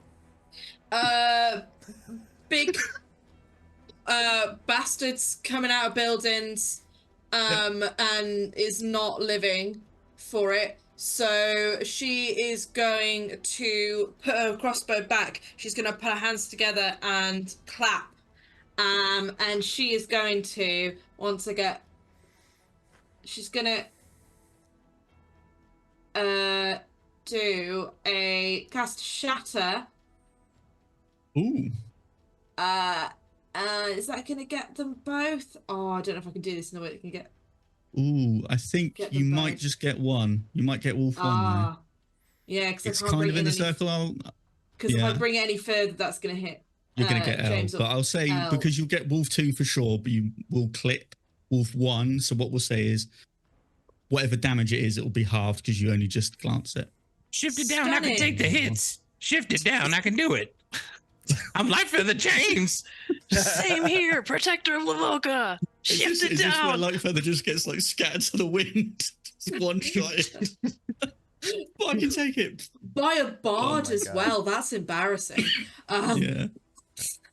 I mean, you do what you want to do. If Lightfeather's calling it on and you want to bring it down, it's entirely up to you. Just don't feel bad, whatever it is. Like, you know what? Hit them I hard. think they've been doing this for a good couple of years, haven't they? I think she's gonna be like, these guys can take hits. They're both, sure. A bit tankier than her. She's like, okay, so if you don't, neither of you mind. Come on! Okay. I mean, Teamwork you makes gotta the do dream work. Like we've practiced. Like we practiced. Like we practiced. Can the two wolves, Elle and Lightfeather, all make con saves, please? DC 15. Yeah. Okay. Wolf 2 rolls an 11. Fail. Ooh, that was worse. Good. The other wolf rolls a 6. Oh, Wolf one. stunning. So what did Elle roll and Lightfeather? 14. I'll take it. I got a 15 using one of my advantages. Nice. Oh, actually, I've got no. I will save my advantage. I'm sacrificing 2 of my friends. Please don't use an advantage, Shiv. Cool. So that is 3d8 damage. That is 6, Nice. 11, 13. So that's 13 to the 2 wolves, and then that means that'd be 13 to Elle, and then half of 13 is in D&D. That's 7 to Lightfeather. Yeah. Sorry, darlings. We're fine. We're in it. Like we practiced. Like we practiced. Let me what can I do for my bone?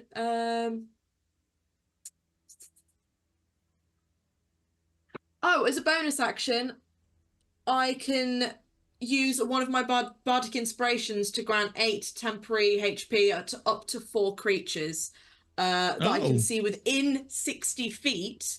So that actually means that I can use. So I'm going to use my bonus action to give 8 hit points to all of my allies.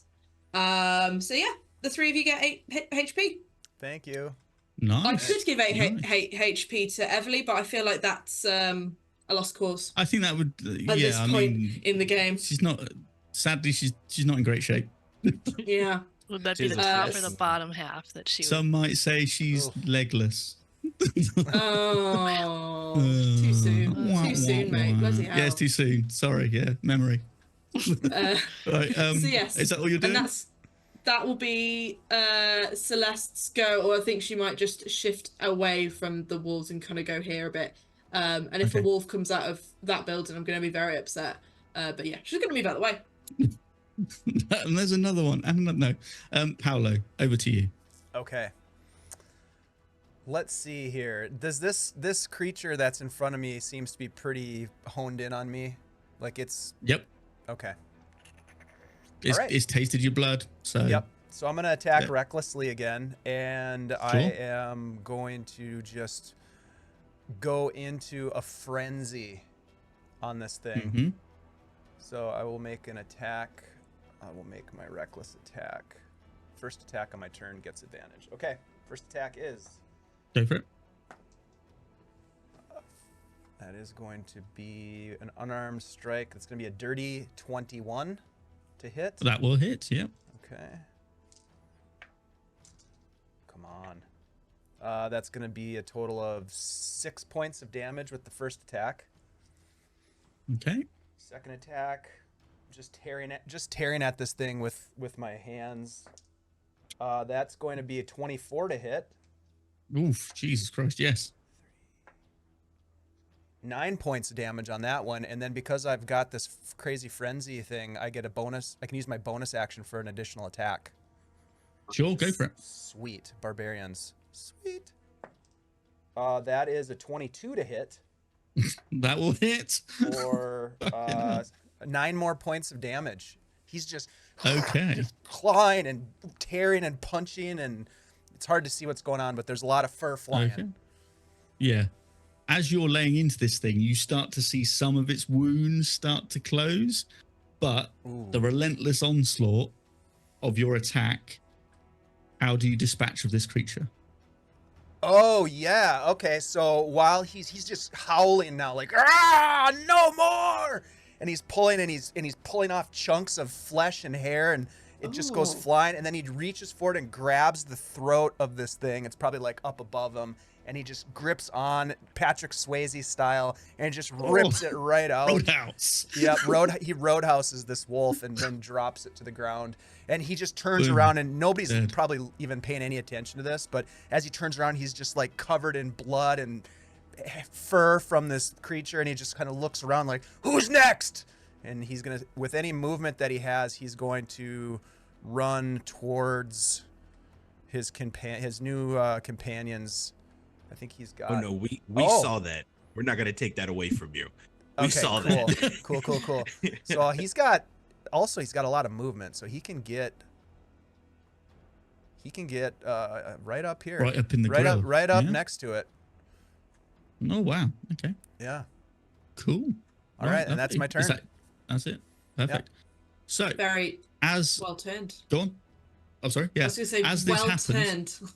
Well turned. Yeah. As this happens, off into the distance, you start to hear... Oh, yes. And you notice that these wolves start to run. They start to turn. So if any of you have attacks of opportunity, take them now. Absolutely. Yeah. I'm just like frothing at the mouth. I want more action.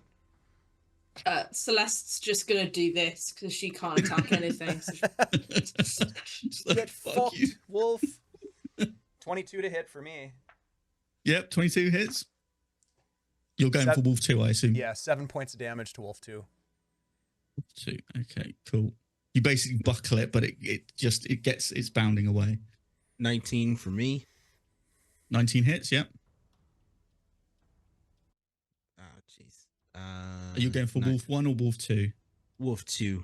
Wolf 2. 9 points of fire damage. Okay. You hear its like yelp as it just manages to continue to bound away as it Damn it. basically just bounds away, but you can tell it's like leaving blood behind. It's badly wounded. It's 15 hit. Did 15 hits, Wolf 1, yeah. Wolf 1, here we go. Oh, 11 damage. 11 damage. Okay, yep. You bite into it, and again, you can see it's like hobbling. It's kind of badly wounded as that also bounds away. And that's where we end combat there. As these two wolves manage to disappear. And that, I think, is where we will go for a break. Oh, Okay. fantastic. That's a good point Oh, for a break. Shiv, you brought it. You brought it. I'm already sweating. Hey, everybody, thanks for hanging out with us. And thanks to Scottish Jeff for giving us some advantages. Thanks for the raid from Lord Gazumba. We really appreciate you all hanging out with us. If you like D&D and you like what you see here, we've got a lot of games going on this summer, especially this month of June is crazy busy. We'll tell you more about what we've got going on, but please consider supporting the channel with a follow or a subscription. We'll be back in just a couple of short minutes after we recover from this brutal combat.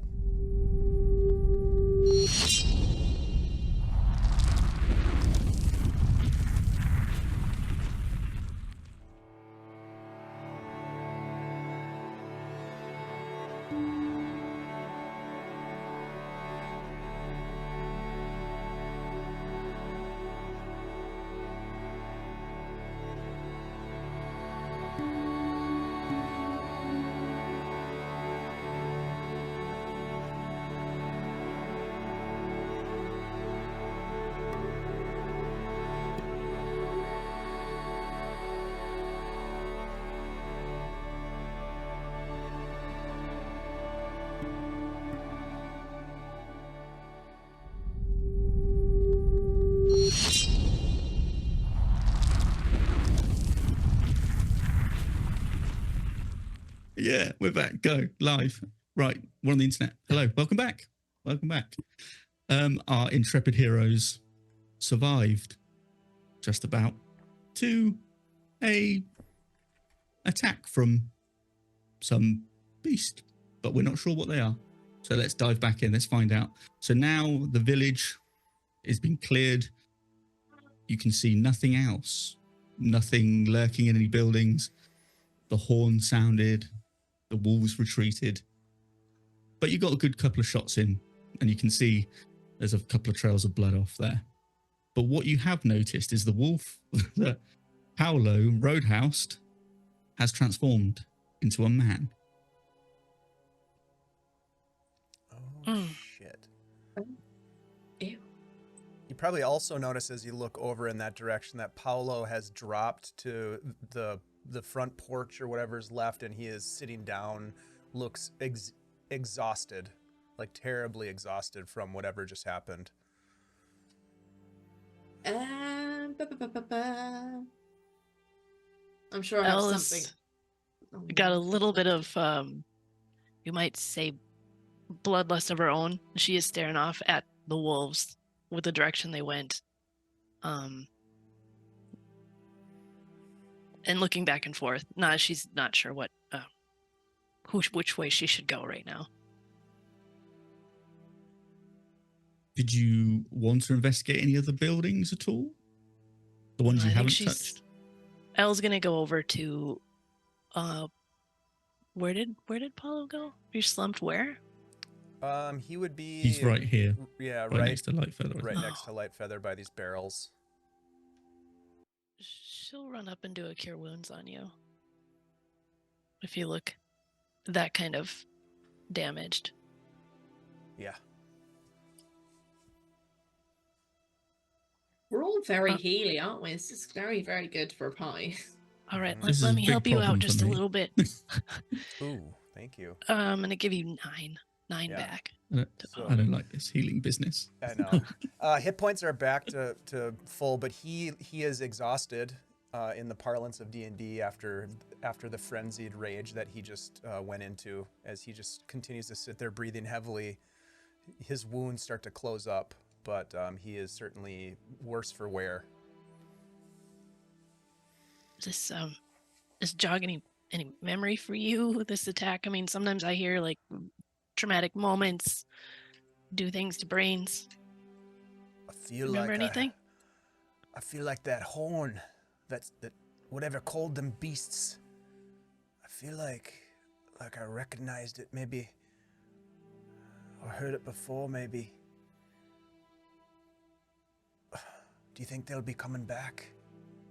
I don't know if I can take another round of that after all that's happened. I don't know why those wolves were still here waiting. It was like they were waiting for something. Maybe they just weren't done.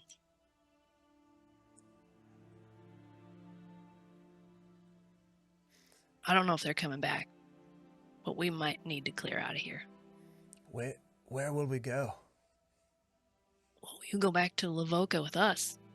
That's where me and Jimmy are from. Celeste That would here's probably be smart. been living if we there for a went back. while. Does this We need to get town have defenses? Is it a safe Yes. place? yes. Have the It people is been safe. warned of what's happening? Is this happening in other places? Most definitely, it has. It's not something you remember either, huh? I wish I could recall what happened. I'm Okay. so sorry. We'll get there. No, don't worry. We'll get there. It is happening elsewhere. It has not happened in Lavoca. We're kind of taking care of everywhere else around. That's why we came out here. Looks like we didn't make it in time, but at least we got you. I mean, that's a success. It's true. I owe my life to you. Thank you for coming when you did. I wish we could have done more. These poor blokes. You can see he just kind of starts to tear up a little bit. It's gonna be all right. I mean, we're gonna make this right in the end. We're not in the right place for it yet, though. I don't think. I think we do need to make our way back. Maybe, I don't know. Just kind of reconvene a little bit. Do you want to try to see where those wolves went without actually engaging them? Is that a dumb idea right now? I mean, I'm so mad that they attacked us here and did all this. I want to go do something. Are you some kind of tracker or something? I do that, yeah. And I did a thing to that last one to make it a little bit easy for me to follow. It would be something that we could consider. However, you're not in a great place, and it's just us right now. I don't know how many are out there. There could be. I don't want to endanger anyone. Do you have any way to communicate with your town folk, to warn them to be on alert? No, we don't. Not this new thing. They do know stuff is going on. We visited many towns in different states of distress. So they know we go back, but they don't know about this. If we intended to chase after those beasts, it does put your town at a bit of risk versus going back and warning the folk to prepare. Yeah, I think it might be worth just heading back, especially if Paulo here is not, doing great. It might be worth us just heading back and warning people before we start tracking them down. I don't know how long your tracking lasts, Elle. Not very long, not days. More like hours, like an hour. Well, I mean, it's not. They leave a pretty obvious trail, so I don't think it would be hard for us to locate them again. I'm not talking about the blood. I'm talking about the prints. Agreed. What of this one? And Paulo's gonna pull himself up and kind of stagger across to the man who was previously known as a wolf. Yeah, I'm also. Go ahead, Sorry. do you think? No, you're good. Celeste's gonna kind of go with him, and the way you said you were attacking that Paolo was attacking this wolf man thing was like almost ripping, like just ripping chunks of flesh out and stuff. Obviously, the guy has turned back into a man. Mm-hmm. The grotty pieces of flesh that are all over the floor, are they turned back to human flesh, or is it like fur? There is no flesh.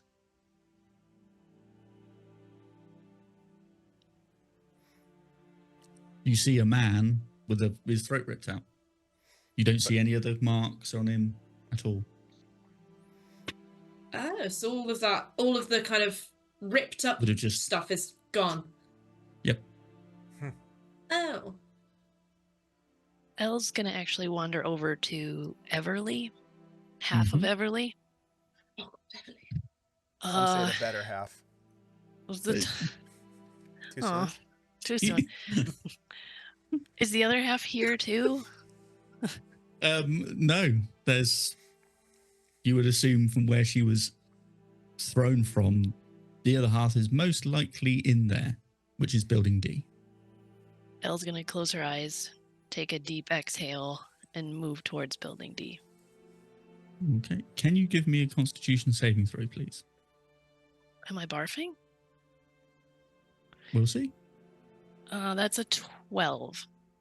12. You just about hold it as the smell hits you as you walk into this building. As you open the door, the thick, it's like thick blood and gore and viscera and all that. As you mumbles, see, breathe through your mouth, Elle. Breathe through your mouth. Don't let them see you barf. So basically, you see, as you look in there, you see, unfortunately, what was left of Everly, the bottom half there. And you see a husband and wife sort of slumped. Again, the same sort of claw marks and bite marks, 6 to sort of 9 inches long, about an inch wide. Again, you can imagine these things have just been butchered.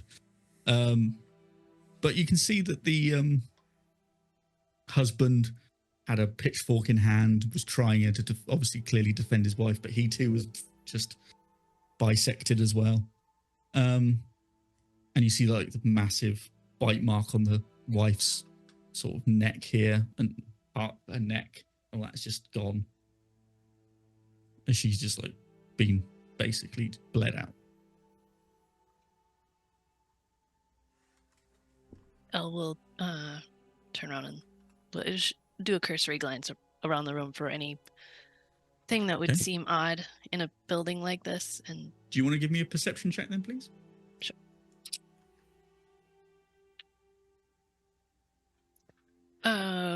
16. 16. Okay. Just as you're about to leave, something catches your eye, and it looks very similar to the piece of wood that you saw carved earlier. Run over to it. Look at it. Okay. Is it in dwarf? This time, no, in English. It reads, "I'm being followed. I've tried to shake them, but they've tracked me all the way. If you find this, meet me at the tavern, the Hidden Hearth off the King's Road. I will meet you there. Ask for Panavar. Ingrid will know who you mean. Be wary. The cult has spies everywhere. Look for men with 6 fingers." So this was the original message that was that he hid in Dwarvish to try and, just in case anyone found it, but he was here, your informant. I'll bring this piece of wood out. Okay. Show everyone. Give them all the new intel. It's 6 fingers. These guys have 6 fingers. Can I look at the dead guy, and look at his hand, and does he have 6 fingers? He does not. This one doesn't anyway. But you do see the moon and the eye on his palm.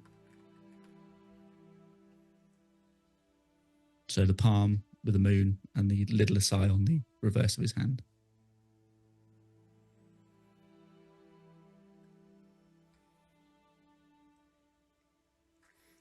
What would you like to do? What's it gonna be then? Are we going to chase after these beasts, are we gonna warn your town? I'm game for whatever it is. I would like to get revenge for what was done here today. These poor people that lost their lives for what? Some cult? He spits on the ground. I don't think we're going to be able to sort of enact our revenge quite today, unfortunately. I think we should probably head back and just make sure that you're well. You know, maybe warn the people, to talk to your parents, Elle, about what we found out, and then maybe head towards this Hidden Hearth tavern when we're all fit to do so. Sounds reasonable to me. I'll do it. Protect your family. Make sure they know. There's nothing more important. All right, let's Okay. pack up and. Are we done here? We looked. Yeah, I think We we've looked got at enough. everything. Yeah, we got enough for right now. We should head back. Is there anything you want to take with you, or are you just going to leave everybody as they are? Should we burn them? Should we bury them? If we've got the time, then perhaps we should burn the bodies. Even Everly? Yeah. I think we should. Toss them into the already burning buildings. It's the right thing to do. If there's any valuables or anything that we can bring back and hold, perhaps, until next of kin, if there are any, can be I'm gonna do a notified. detect magic. Cool. You want to detect magic?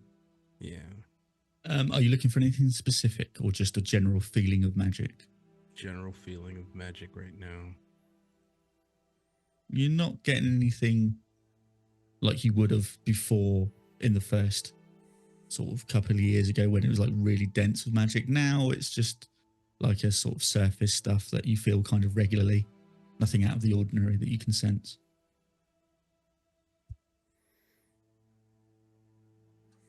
Yeah, it would just be best to kind of just burn the dead and get out of here. Okay. So you're putting them. Okay. So are you doing it? Are you just gonna put them in the burning buildings? Yeah. Okay. Whichever one I think looks like it's the most burned. And I think we Yeah. should wait and make sure that I would they say burn building up. D's probably, you could probably stoke that a little bit and get that burning again. It's still About- like surface. About how many bodies are there roughly as we pile them up and commence with the funeral pyre? About 8.5. Okay. And while in the process of doing this, do we find any valuables or personal effects maybe? You find sort of trinkets, sort of like just little keepsakes, nothing extravagant, let's say. But everybody give me perception checks, please. Mine will be I'd at be specifically disadvantage. checking Everly. Oh, okay. Well, you can do that with advantage then. Okay. 8. 8. Ooh, natural 20 again. Natural 20. Ayo. Lovely. Okay. 17. 25. 17.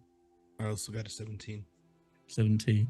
You notice that a lot of these bodies, as you're piling them up, have been pretty, there's a lot of claw marks. There's only a few bite marks. They're not biting these people.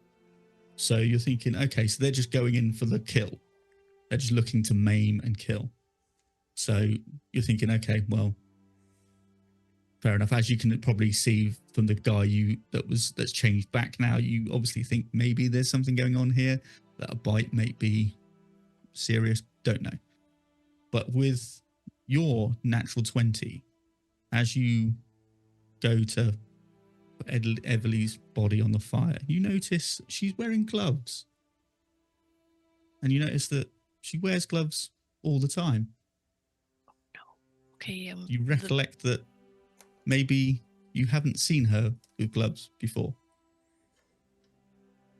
And as you take off the glove, there on her hand is the lidless eye and the moon on the palm. Everly. What does it mean, the tattoo?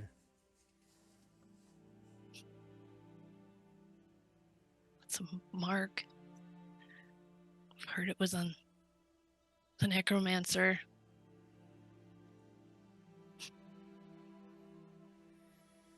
Necromancer is the one that said the hour of the wolf is coming. I think this marks her as one of them. Wasn't she your friend? Yeah, why did they kill her then? I don't understand. She's never worn gloves before.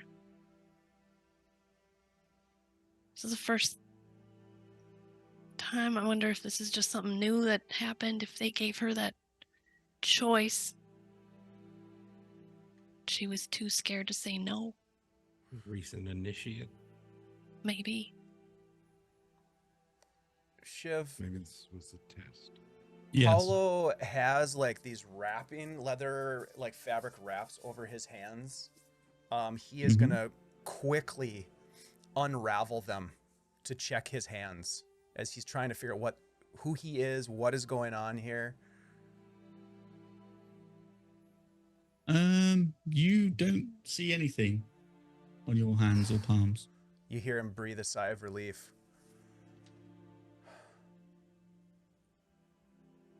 But we with need to get back. Sorry, go on. now. We need to get back now. I think we need to speak to. I need to speak to Irma.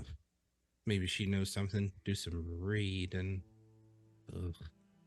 And I'm thinking as well, if there's a necromancer involved, maybe it is definitely worth burning these bodies, just to be, Safe. That's the one. That's the word. Forgot the word safe. Come on, Tony. Something to be Get a kind grip, of love. It's been so long since I felt safe. I can't remember. safe. But I will say also, you find the satchel that Everly had with her as well with a natural 20. Oh, okay. I'll open it up, see what's in there. You see a very tightly bundled parchments. Okay. I'm gonna open it up. We're kind of gathering our wits here, so I think there's time.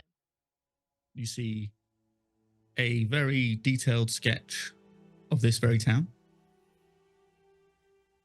You see a detailed sketch of a town called Stonemore, which was where the necromancer was. You see another detailed sketch of a town called Everglen. And as you get to the bottom, you see a very hastily, partially written a map of Lavoca. We're leaving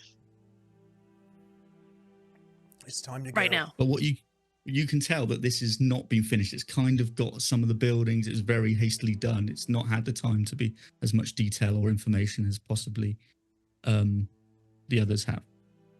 So she was probably interrupted or didn't manage to find out much in the meantime. I wonder if she was killed just because she had the gloves on and they didn't realise she was one of them. Or if there was something else happening. Whichever it is, I hate to say this, but it seems like she deserved what she got. I am so conflicted. I liked her. How could I have not known? Some people can be very deceptive actors.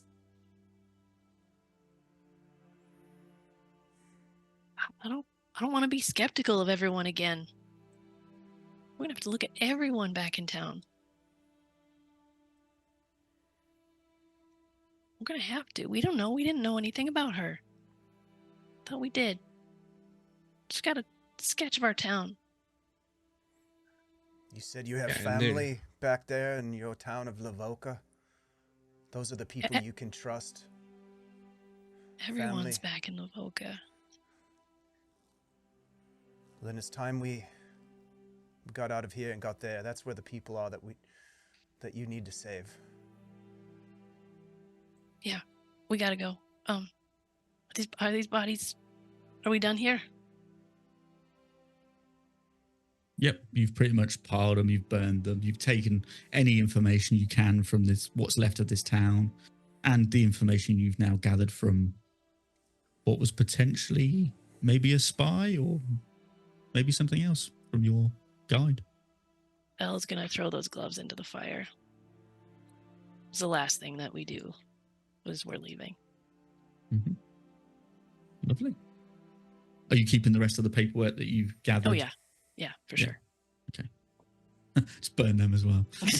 These No one maps. will know. So are you all heading back to Lavoca, yeah? Okay, cool. So you begin the journey back to Lavoca. It's not going to take you too long.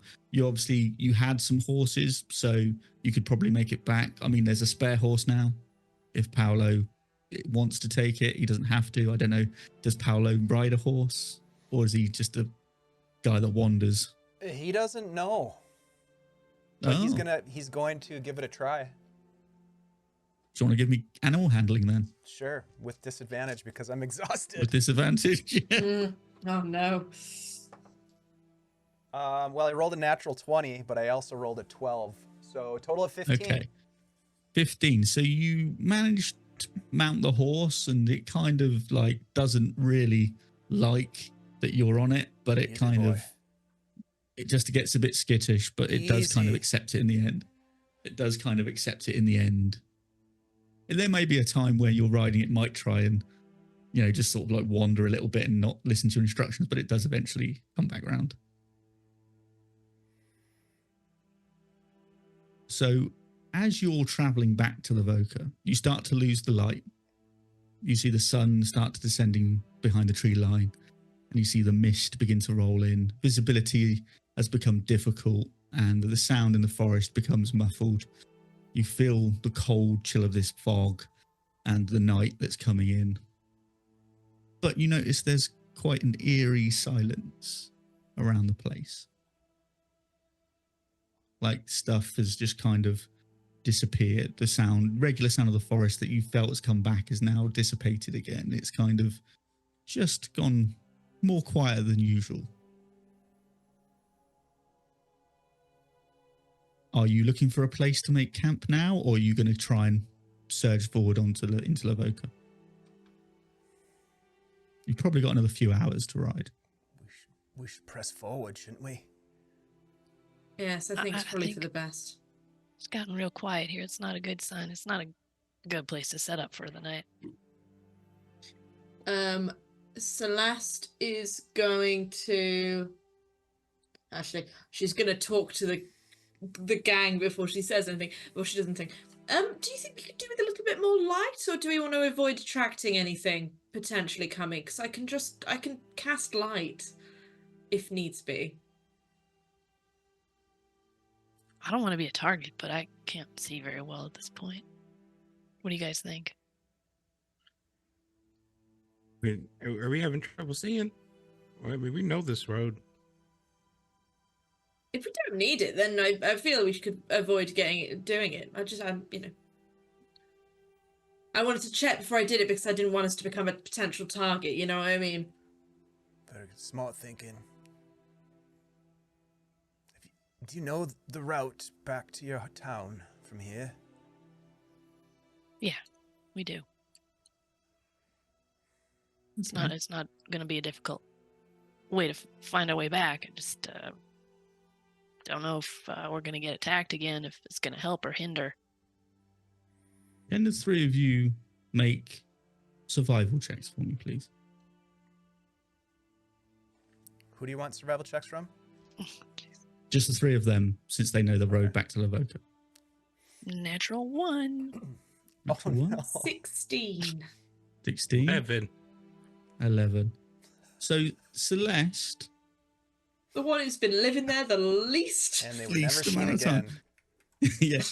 yeah, as you're riding down this road, you realise wait a minute, was it that way? Or was it that way? Yeah.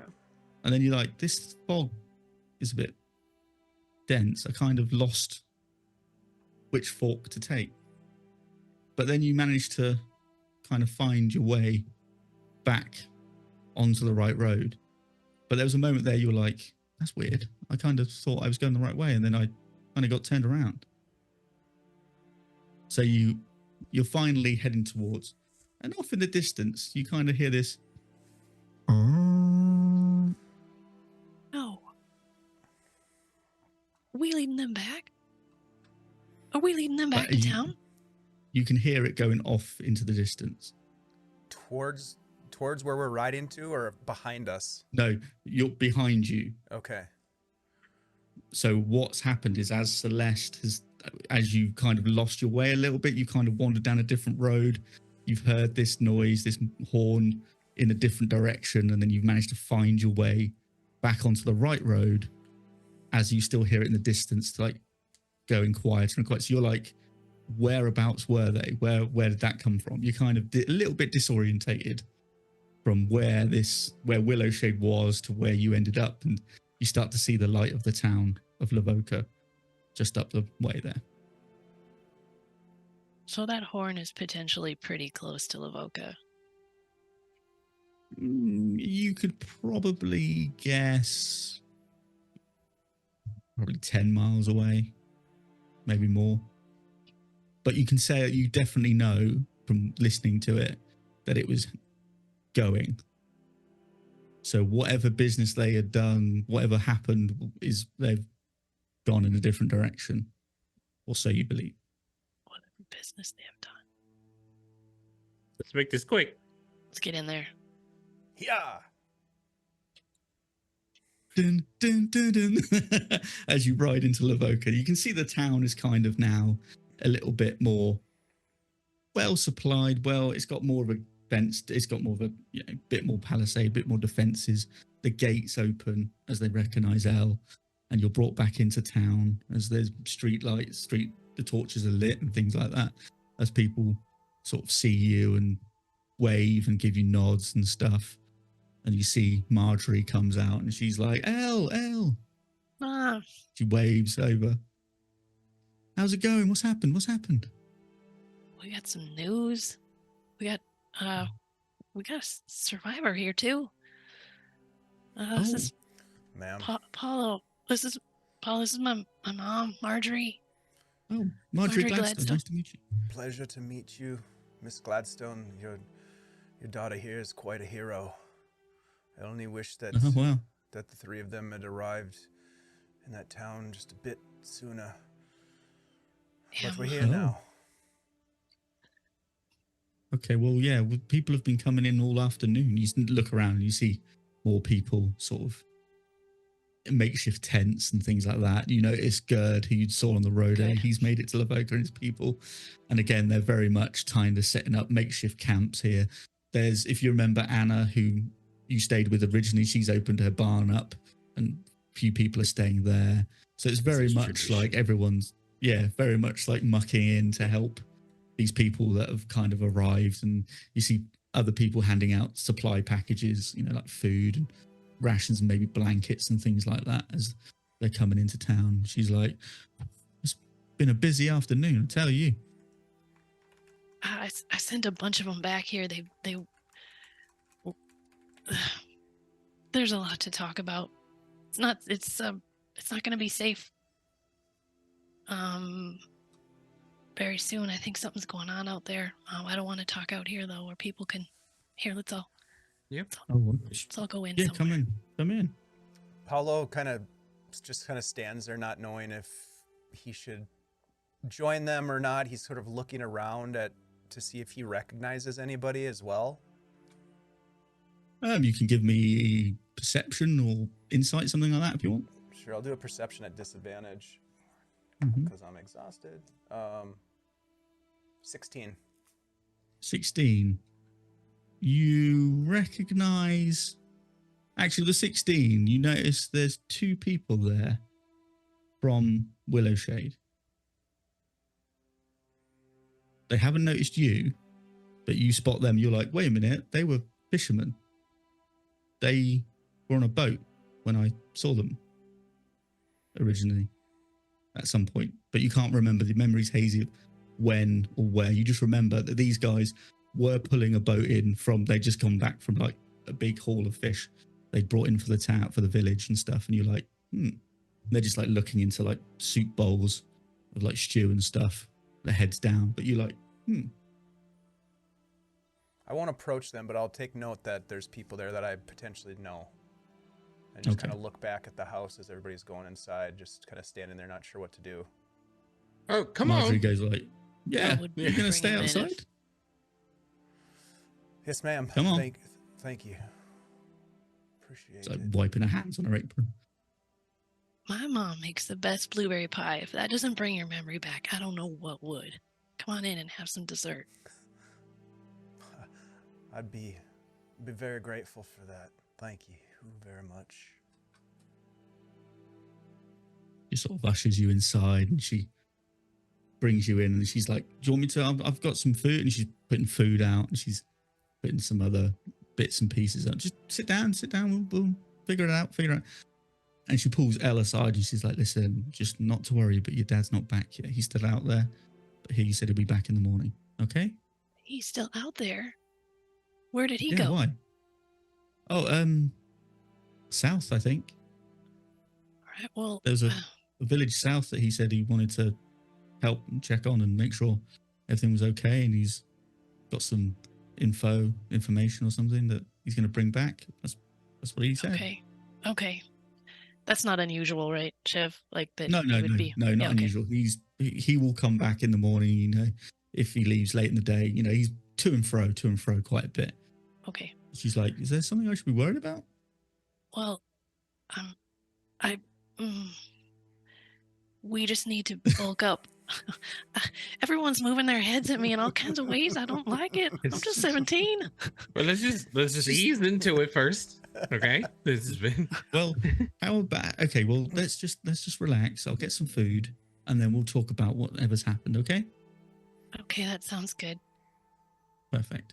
And she starts getting some plates out with some like bread and some cheese and some cold cuts of meat and things like that. And she's like getting other warmed up. She's like puts coffee down and she brings out the pie and she puts that down.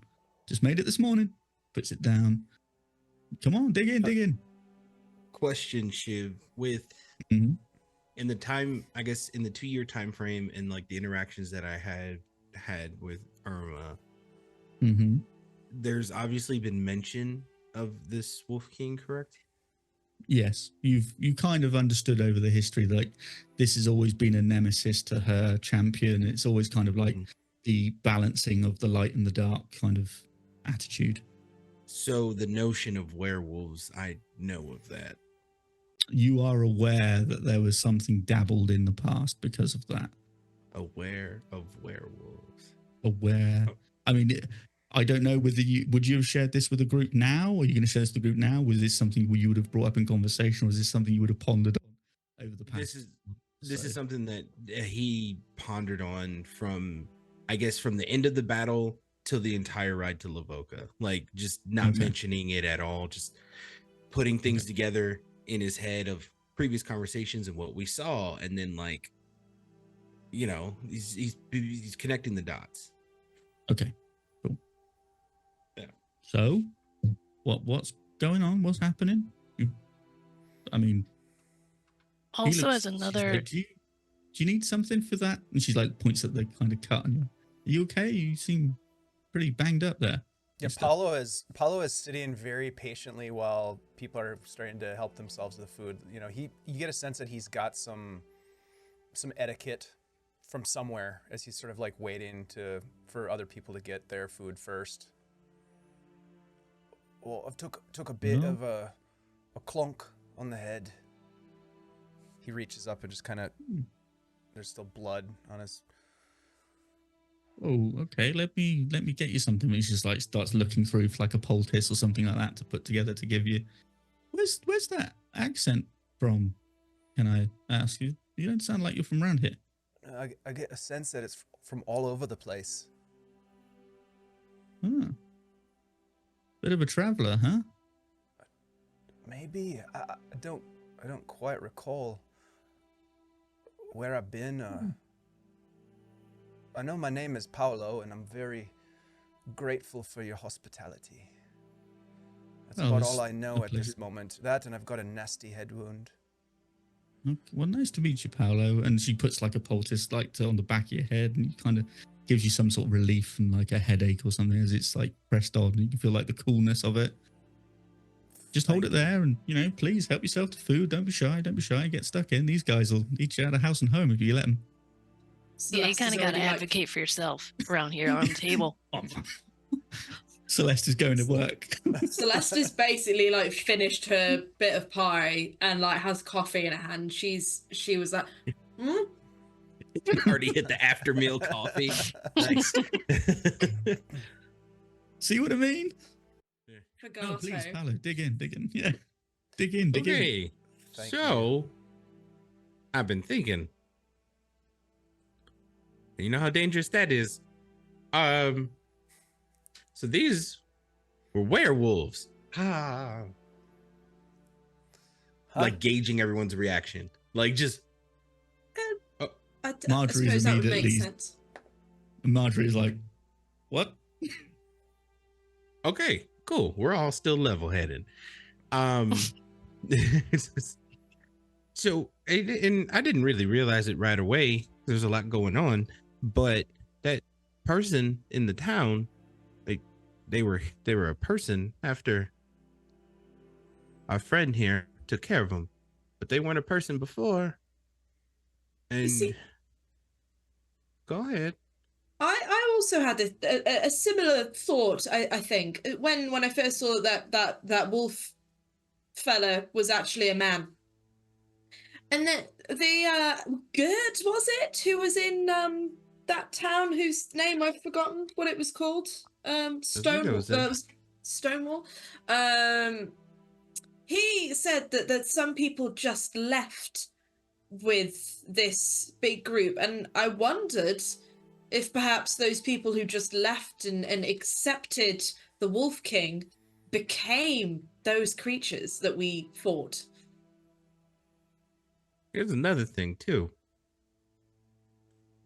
So traditionally, and this is just more so from like little pin scratches that I've noticed in conversations in the past 2 years, because we've seen some heavy stuff. Traditionally, in order for you to become one, you have to be bitten. And none of the people that we saw were bitten. They were all clawed to death. But then our friend, well, not friend, our guide, Elle, you said you've never seen those things on their hands before. The gloves, No, right?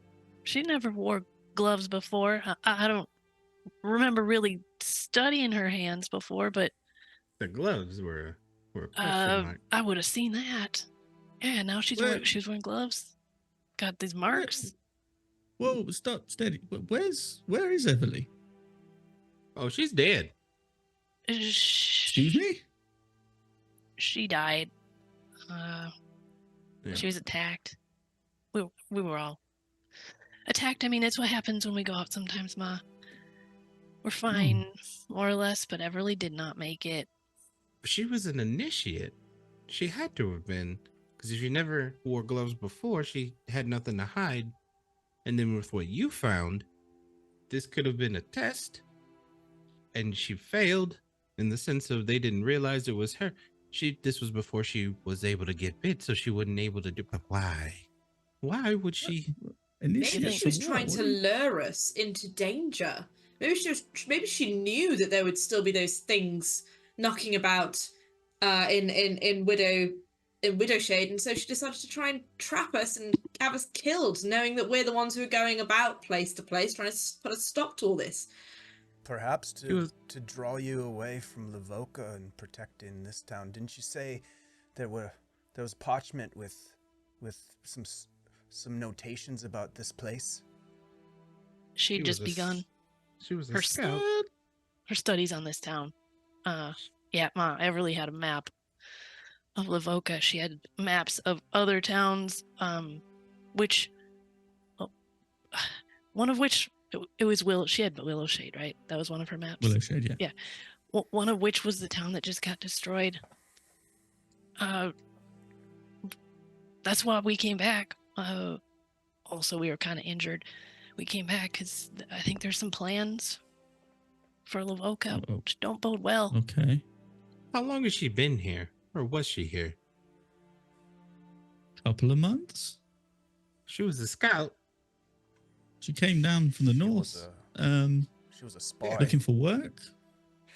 Bloody northerners.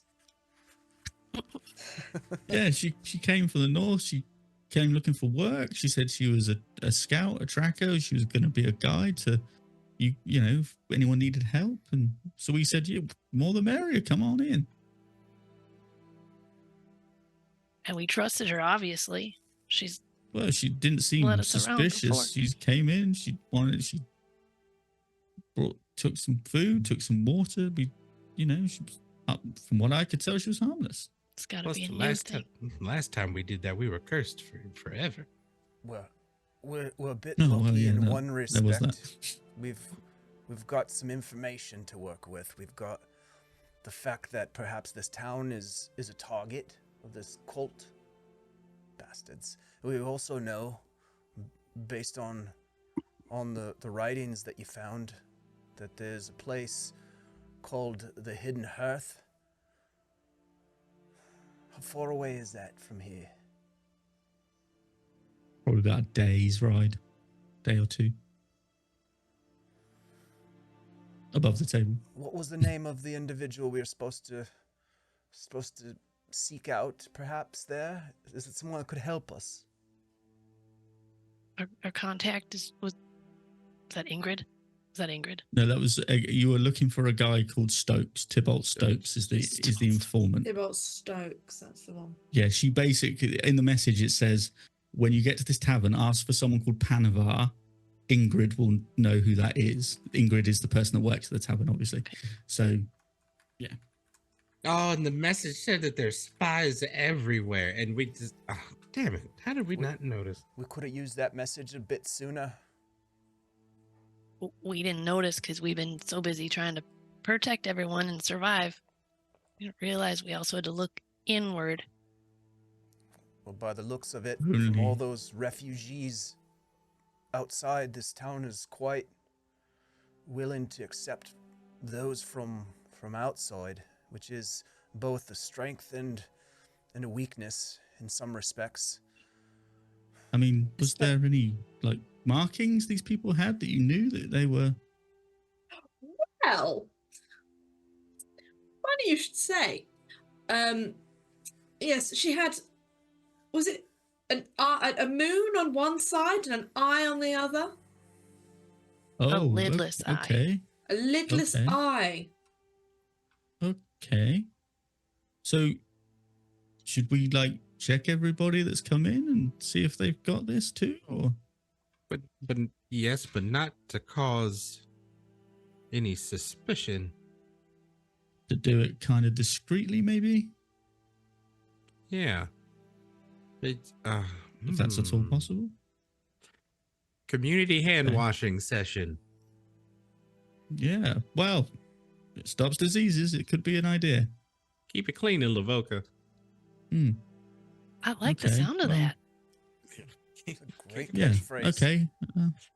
We could maybe figure something like that out, and it gets a good look at people's hands. And but, okay, so what do we do if we find people with that markings? Do we kill them? Do we round them up? What? Oof. No, Ask because them you don't for want to. information. Well, never dealt with spies before. In the time frame in which, in the 2 years, has Lavoca set up a gate system? Pretty much, yes. You can kind of you were allowed in the gate because the people there recognize you guys. And obviously you vouched for Paulo. So yeah, there is a gate system where stop, who goes there, who are you, kind of questions are asked before people are allowed. And obviously with Elle giving out maps of Lavoca, of its location at least, people would be like, you know, I got this. So they're like, well, you've obviously been sent here. Kind of, there's a kind of system that people will There's understand. a- Like, yeah. We call a town meeting. Have the gates fortified with the meeting, so everyone's contained Yeah. for a Okay. little bit. What we'll do is we'll do it in the morning. George will be back. We'll discuss it and we'll figure out a plan from there. Because you guys look beat to hell, so you might need a rest. Yeah, agreed. Yeah. Sounds like a good plan, Agreed. Ma. Okay. So Paulo doesn't have fill your anywhere bellies. to stay. Can Well, you just? he can stay here. Yeah. We'll put up a bed for him. It's fine. It's So you not guys eat. necessary but- to make special arrangements for me. That's fine. I can. It's what we do here, Lavoca. Don't worry. It's what we do. We try and help those in need. I appreciate it. So you eat, you sleep, and we'll figure this out in the morning. Until then, I'll warn the guys at the gate to don't let anyone in. Yes, ma'am. Tell him to listen for a horn. Okay. Born. Yes. Horn. Okay. Right.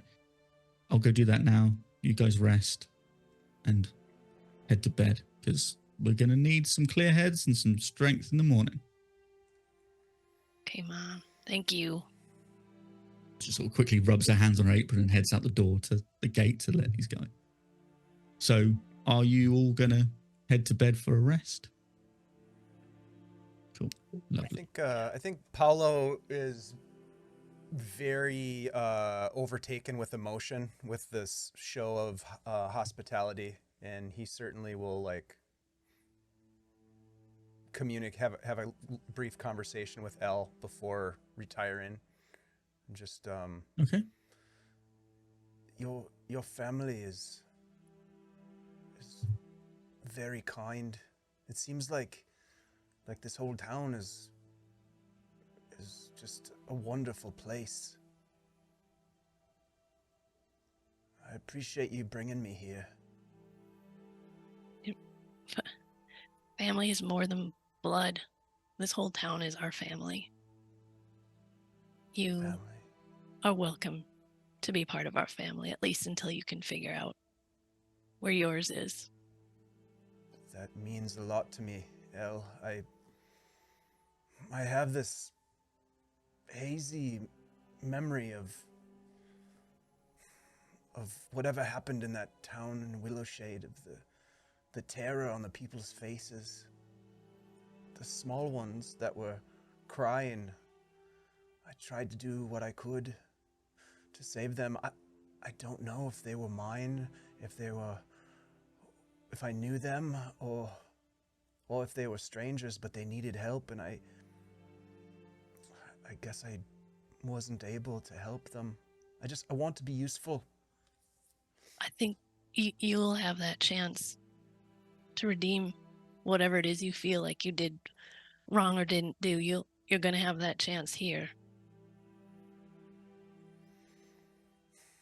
Thank you for I that. don't want you to do anything you don't want to do. Nobody's going to force you, but you'll have that chance.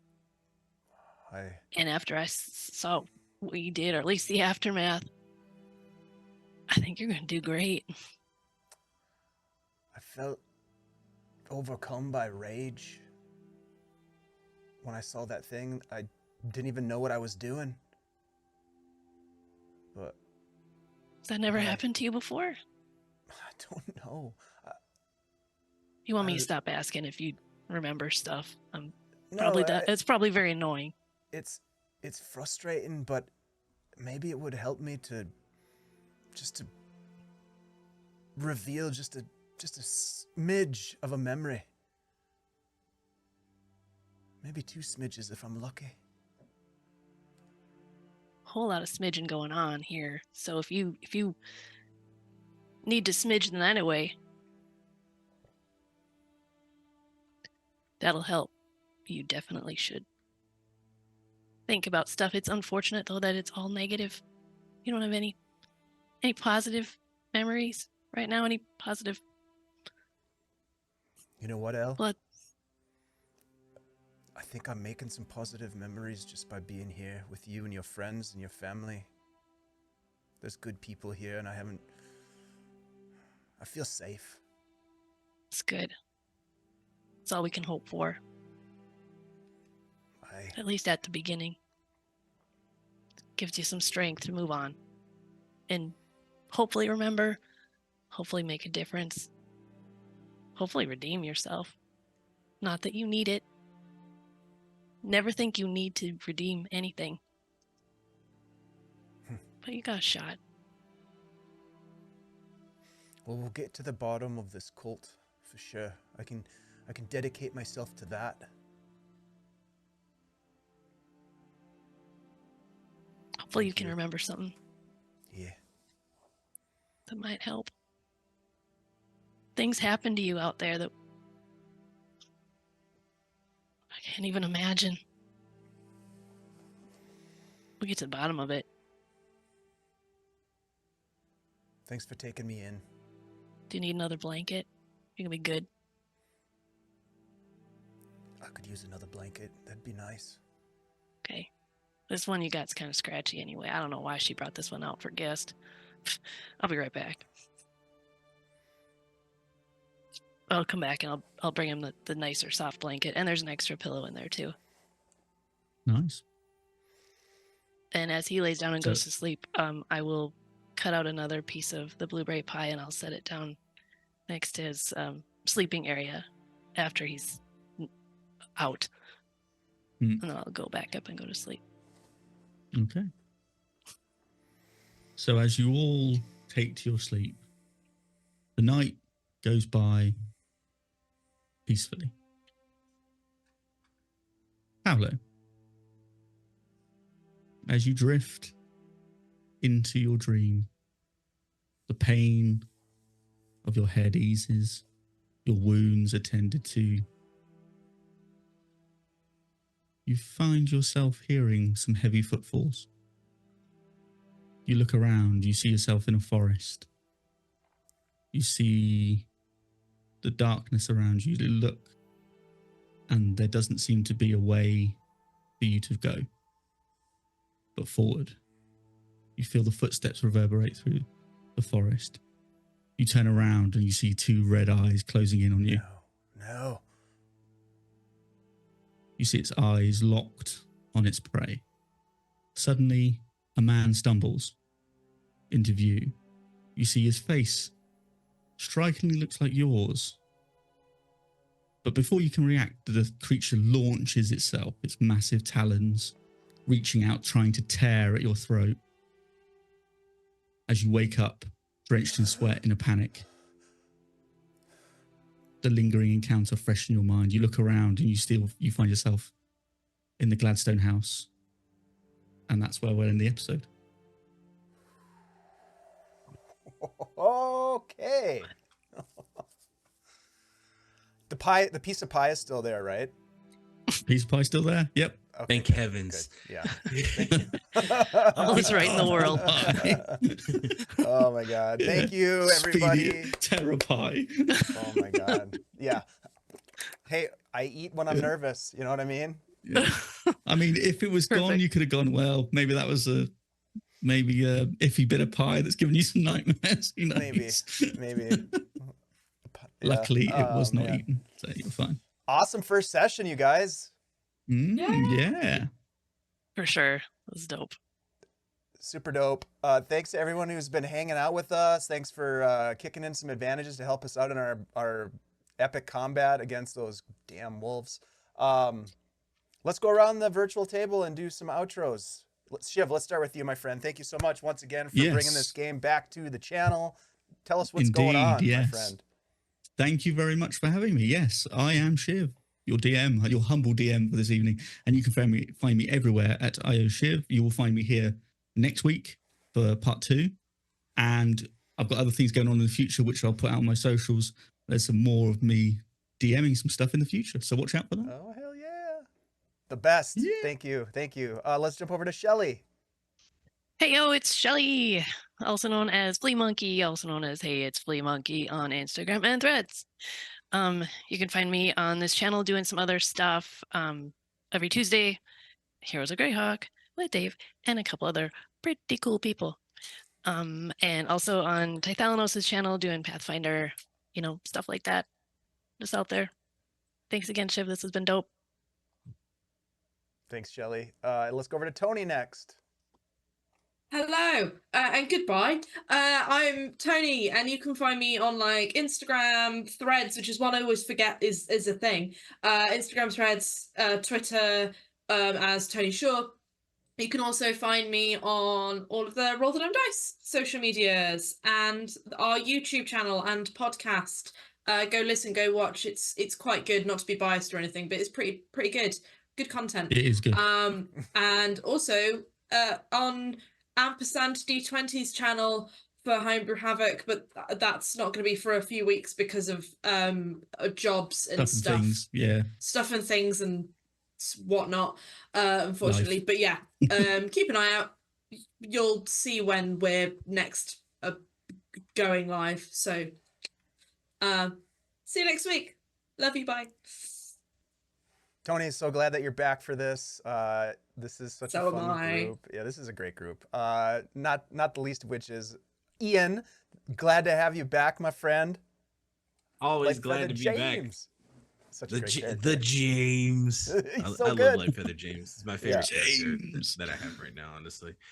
Hey everybody, I'm Ian, or your boy Big on all social media. Of course, I play Lightfeather James, and I definitely will be here next week for the second episode. And then, of course, I will be over on the Folk and Myth channel on Wednesdays, playing in their long brew campaign in Astera, their D&D 5e, and kind of hobnob over there for a little bit as well. But of course, if you don't like looking at my face, but you don't mind hearing my voice, go to your favorite podcast streaming platforms, to the Fangame podcast.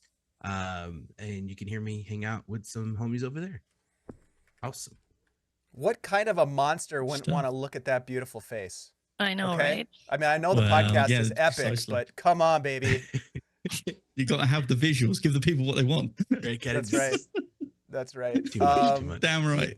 You guys know me. I'm Dungeon Dave, DM Dave. Pleasure to be able to host these types of games with awesome people. That's what we do here at Guild Superior. We've got our, as Shelly mentioned, our Here's a Greyhawk game, which has been ongoing for a couple of years on Tuesday nights. We also have our good friend Dungeon Mr. Ty running a 6-part series called The Freelancers using the Carbon 2185 game system, and that is on Thursday nights. So we've got a lot of great stuff going on. These 3 epic games ongoing here in June and into July. So make sure you tune in for all that good stuff.